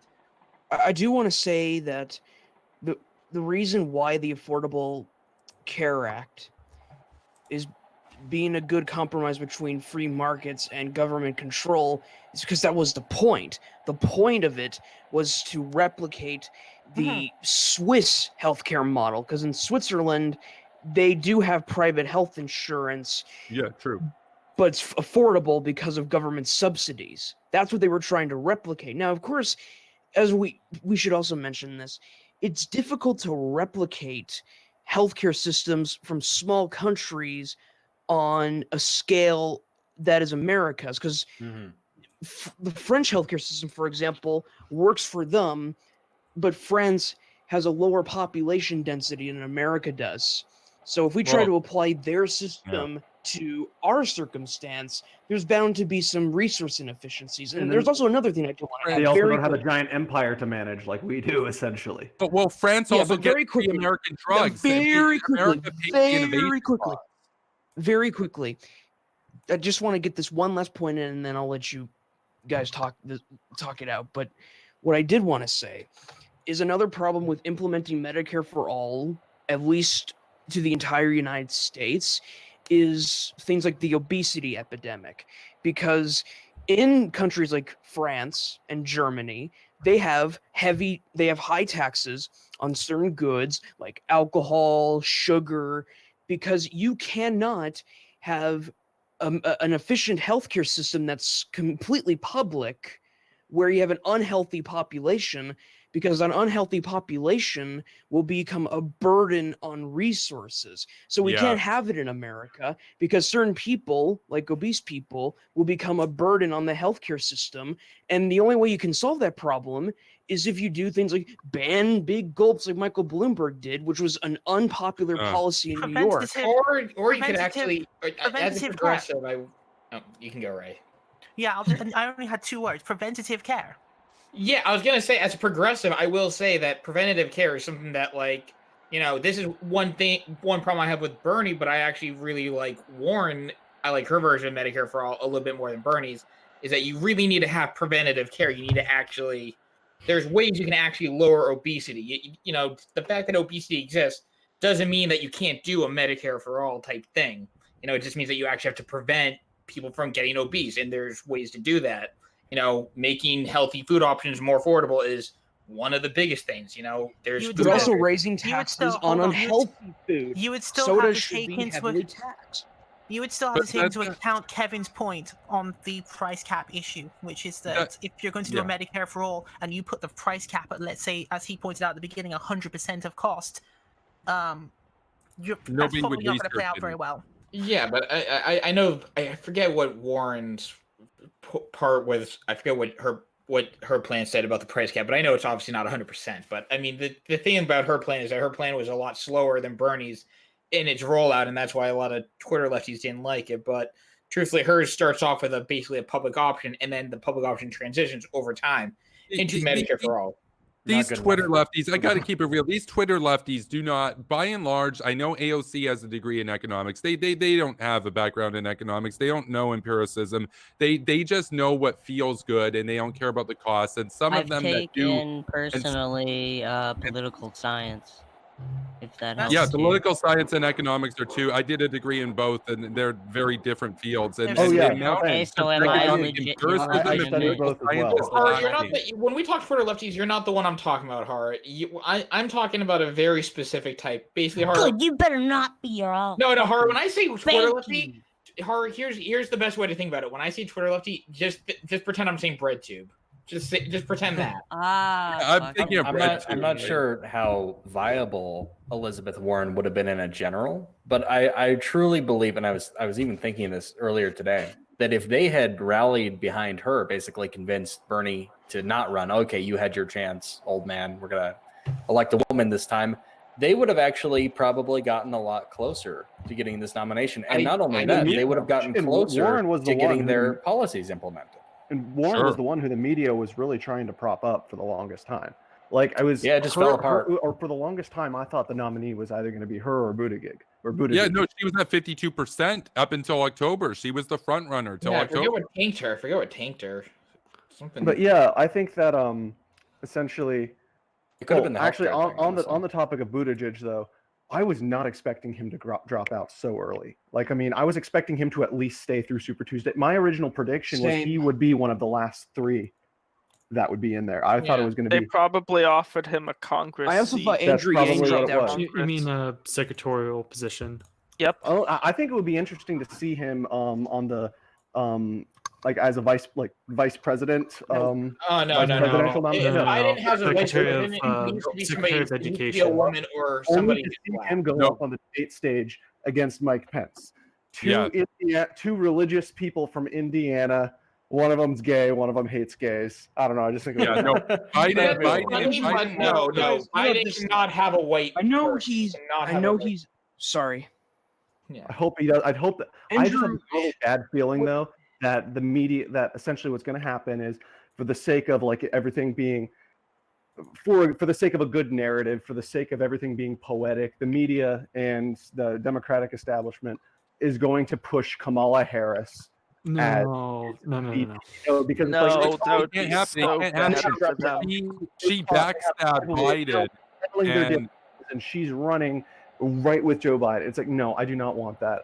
No, it won't happen because she backstabbed Joe Biden and accused him of being racist based on the same policies that she supported. It was unbelievably disingenuous and duplicitous on her part, and I'm glad it tanked her campaign. I do honestly. want to know something. Though. I've heard rumors that she's going to endorse one him. good thing that Tulsi Gabbard did during this campaign. Like, even if you don't like Tulsi Gabbard, at least she was the one who killed Kamala's campaign, essentially. It tells you a lot about Tulsi Gabbard that she focused so much on Kamala, who was never really a thing anyway. I mean, and very infrequently attacked Biden. It was a 30-second comment or a 30-second tirade in one of the debates, and that's what sunk Kamala Harris. That's all it took. Yeah. Well, I mean, she Also, Kamala did have some. I think she could have recovered, but she had she started off with 2 great debate performances, and then just could not. Oh Keep yeah, that no, momentum she going. did great. She won the second debate, I think. Yeah. Well, to get back to the point that we were talking about, the chances against Trump and everything, I think that Biden right now, if the election were to, not happen today because that's a dumb experiment to play, but say he gets the nomination today and then Trump gets to start running his attack ads and Biden gets to focus on Trump, I'd say Biden has around a 65% chance of beating Trump, but no, without a doubt, because Trump's main advantages are largely taken away by Biden because, unlike with a Bernie figure or something, Biden appeals to working class voters in a way that isn't, oh, you suffer false consciousness. He's not that kind of guy. He's the kind of guy that resonates with them. Not to mention he gets African American voters, and more What's importantly, interesting is that if I were advising him on who to pick as a VP, my manager actually suggested this, and I think it's a great idea because I personally would do it, but I'd probably run as a Republican if I were doing it. But he should pick Mitt Romney because Mitt Romney would give him Utah guaranteed. It would win over the 10% of That's Trump not going to voters happen, that though. gets affected. No, it could happen. It could happen. He gets along with Republicans Romney. and Democrats Romney do not is slandered as a lifelong Democrat by CPAC now, but Romney could endorse Biden, and even if he didn't get VP, I would love to see Biden announces his ticket, within the next, whenever he gets the nomination, within a few weeks of it, Mitt Romney is going to be head of the State Department, because you would win over so many Republicans. Now, granted, it might only be 5% Republicans, because guess what? All the Democrats are going to vote for you anyway. You can only win independents and Republicans. And that 5% might be in very interesting locations. But in this climate, in this particular political climate, though, Mitt Romney would have to switch parties, like a bipartisan ticket. Well, yeah, he voted I to impeach Trump. I don't want Romney to No. That's a terrible decision. That's He didn't say that Biden would be vice president in this No, I know. scenario. He's saying if he was given a position in the State Department, for example. Well, yeah, I mean, I guess I could live with Romney in the State Department, but like, I can. There's two big themes that why going with a white guy, and two, a white guy who's a Republican. There's two reasons why you would not want to do that if you're Biden, because Biden said that he's only going to do one term. Okay, and I don't like speculating on people's health, but he's like 78, or 77 or something like that. So Mitt really, Romney should have won in Well, I 2020. wanted to get into that a little bit because well, my big thing though, my two things. Let me do my two things real quick. But the my thing about Biden Oh, I have is two a things. lot Let me of do my two people, things real quick. especially in the my two things. Let me do No, that. let him finish his point. Because basically, there's two things. So basically, he's old, so you need somebody who's one younger, and really, you need somebody who's actually going to be somebody that's going to be representative of the party going forward. Because if Andrew you're gonna Yang. sure, I mean, I don't like Yang, but Yang would be worlds better than Romney. I mean, I personally, being a progressive, I would say go for Warren. No, go for He Yang. I wouldn't think win he anybody. Second, He wouldn't is a win better anybody. representation. The He thing might is- not win the anybody. thing You is have to go to that- the right. You have to triangulate. You have to get somebody who's going to appeal to independents and disaffected Trump Republicans. Mitt Romney is basically a neocon. He does all of But that. Andrew Yeah, Yang but did you the also same have to thing, think though. about the future of the party. Because the thing is Andrew that Yang's ultimately an entire election's campaign, as a non-white person, by the partisanship. way, Hey guys. isn't. Listen. Oh, sorry, Al. I was just gonna say that I need to bounce soon, so I'm gonna have to get Don't off. worry, but don't thank leave. you for Don't having leave yet. Don't leave yet. What? We're going to wrap up in 5 minutes anyway. So you'd still Yeah, be all I able wanted to is- be there at the end. Two things. One, Andrew Yang would be the best VP for Biden, in my opinion, because one, he is non-white, so that would appeal to certain sections of the populations, obviously. Two, Andrew Yang's entire campaign was about bringing to light the very issues that got Donald Trump elected. So there's that. And I think he does a better job at representing the Democratic Party and appealing to former Trump voters than Mitt Romney ever could. So in my opinion, I think Andrew Yang is the best. I like Yang. I really like Yang, but I don't see it. I don't see it happening. Biden would not pick Yang. I don't think it would happen. I think he'd pick Klobuchar before he'd pick Yang. He'd pick Klobuchar before he'd pick Yang. I agree with Kevin on this as well. I think he would pick Klobuchar.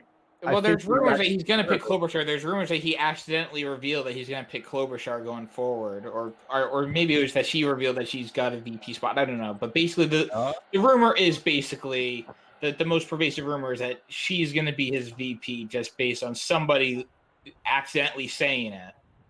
So I don't know if they're going to change minds or what, but I mean, it's going to be a woman regardless. yeah, you really can't. Like I read a really sad thing this morning from NPR, basically, where it was about a woman who had to talk to her 6-year-old daughter about why can't a woman be president, and it just, I don't know, it just really sucked reading it. Because the girl asked her mom, "Is a woman not allowed to be president?" And I actually have this very strange feeling that, like, it's just like a gut feeling that it's going to be super, because like life works out this way. Everything happens is usually very ironic. But I think the first female president will probably be a Republican. Oh yeah, Nikki Haley, 100%, and I'll probably be supporting her because if it's somebody like Bernie, I'd go Nikki Haley 100%. I mean, yeah, but I mean, I still think she's still a bit of a Trump sycophant at this point. Because he's in power. Once he's out of power, he's a nobody, and the Republicans will wash their hands of him and move on to the neocon renaissance. You're too optimistic. One puppet to the next. Optimistic there. I think. Trump. The thing is, what we need to consider is the fact that even after Trump leaves office, he's still going to be a major force in American politics. He is going to stay in the media. He's probably going to start a television channel or something. Also, He'll go bankrupt with another state company. Like he's not going to be. But he also has children though, which is also who will try to carry on his. Imagine if Trump's children ran for political office. I guarantee you, Republicans will vote for them. Oh, definitely. Oh yeah, It'll be Ivanka. like a Trump dynasty. Well, no, dynasties. CGP Grey has a great video about why dynasties are so successful, and he points out, rightfully so, that they are as effective in democracies, even liberal democracies, as in dictatorships, because dynasties are a natural thing that humans are inclined to, and that's what's scary humans. because that's what's scary about it. Because even if Trump goes away, when he goes away, because he will within the next, he will either go away in November of this year or November in 2024. But either way, whenever he leaves office, his children can still run for political office, and that will create a dynasty of absolute dog shit. But they might disagree with him. I can definitely see Ivanka. I can definitely see Ivanka being much more hawkish than Trump personally. So Trump his children are awful. What are you talking about? EOD, boys. Something tells me that if Trump's children are fucking awful. Politics, Ivanka would probably, she'd be a Republican for the sake of, obvious reasons. But something his children are awful. Probably drive it in a Republican Party more for progressive-ish direction. Honestly, his children are less petulant than Bernie and his ilk. I gotta keep it real. I'm sorry. I think a Trump dynasty in America would be it would be terrible, but I think it would be terrible. They're trying. That's what's going to happen probably. Well, they're going to attempt to do it. There's already been a Bush dynasty-ish, if you will. They were not terrible on this level. They actually they actually had some level of political education and understanding of what the gravity of the office was about. In the case of the Bush, look at George H.W. Bush, the father. He was kind of this realist guy who was timid and refused to do anything about Saddam, even though Saddam was a menace. And then his son comes in, and his son was orders of magnitude better. So I'm of the view that Ivanka, even though she might be bad, she would be better than Donald if we're going to do a dynasty. Dynasties tend to get better with time in that sense. So that's too much of a gamble.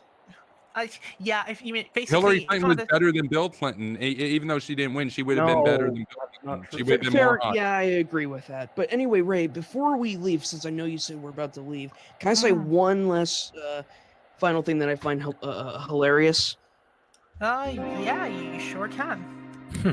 Okay, this is going to be hilarious. So, apparently when Bernie was mayor in Vermont in the 1980s, he had a Soviet flag in his office the entire time. Oh, yes, I heard about that. What a disaster. Oh, did you guys hear about the Nazi flag at the Bernie rally? Yeah, I saw that. I saw that. It was totally a troll, though. It was a troll. Yeah, that guy Nazbol gang.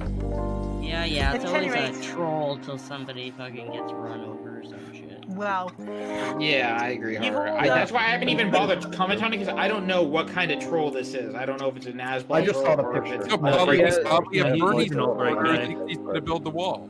Probably a Bernie supporter who thinks he's going to build the wall and stick it to Israel, because you know how the Nazis are. They hate Israel. And Bernie, guess what? He's had nothing but deplorable. His protest of AIPAC was questionable. They found out, guys. Even though we're in the ending music already, but they actually found out who it was that unfurled that flag at the Bernie Sanders convention rally. It was legitimately an actual white supremacist who did that.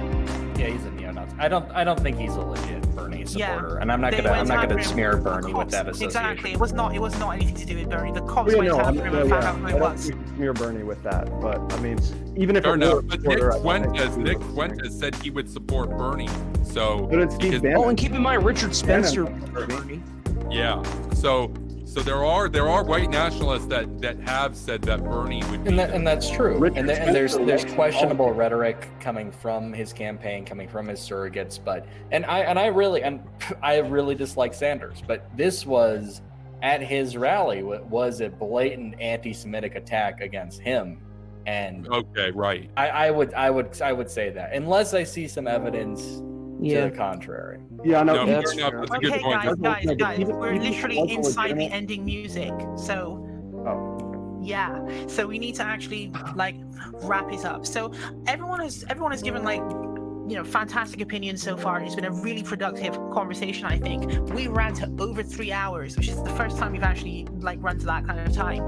So we'll definitely make sure to have you all back again at the next available time when similar topics are coming up again. And I just say, thank you to the viewers. Thank you, obviously, to the guests, especially the new guests that we've had, who have all been absolutely fantastic. I'll repeat again. Thank you to me, because I'm great. And thank you, of course, to obviously to Hara for doing a great job moderating, although I haven't actually been looking at how that moderation has been going. I'm just assuming that it's great. I'm great always. I never do anything wrong. Yeah, she did good. I helped once. Guys, we will actually end the stream here, and we'll see you all next time.